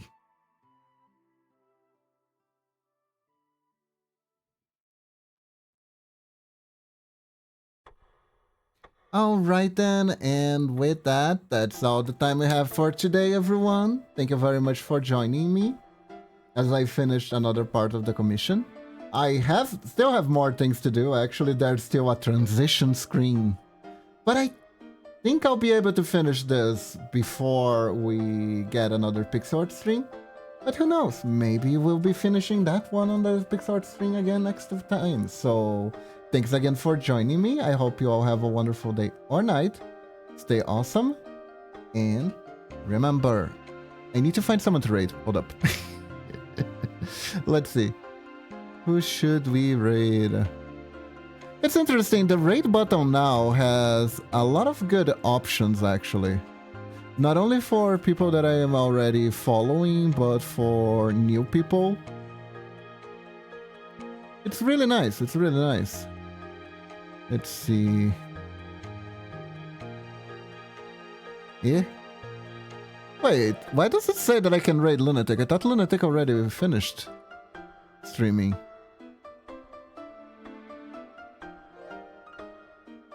What? Is Lunatic streaming right now? Hold up. Lunatic is actually streaming right now? Whoa, wow, the raid bugged. The raid button bugged. Who's actually on? Not too many people. Let's see. Let's raid a skeleton. Let's raid a skeleton.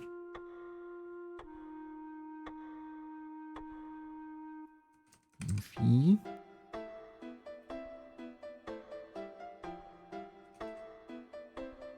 There we go. VVV. Alright, everyone. Thanks again for joining me. I hope you have a wonderful day or night. Stay awesome. And remember, if you think you can do it, if you think you're in trouble, just be like a ninja and remember, sure you can. Bye-bye, everyone. You can do it. Bye-bye. Have a good one. And thank you again.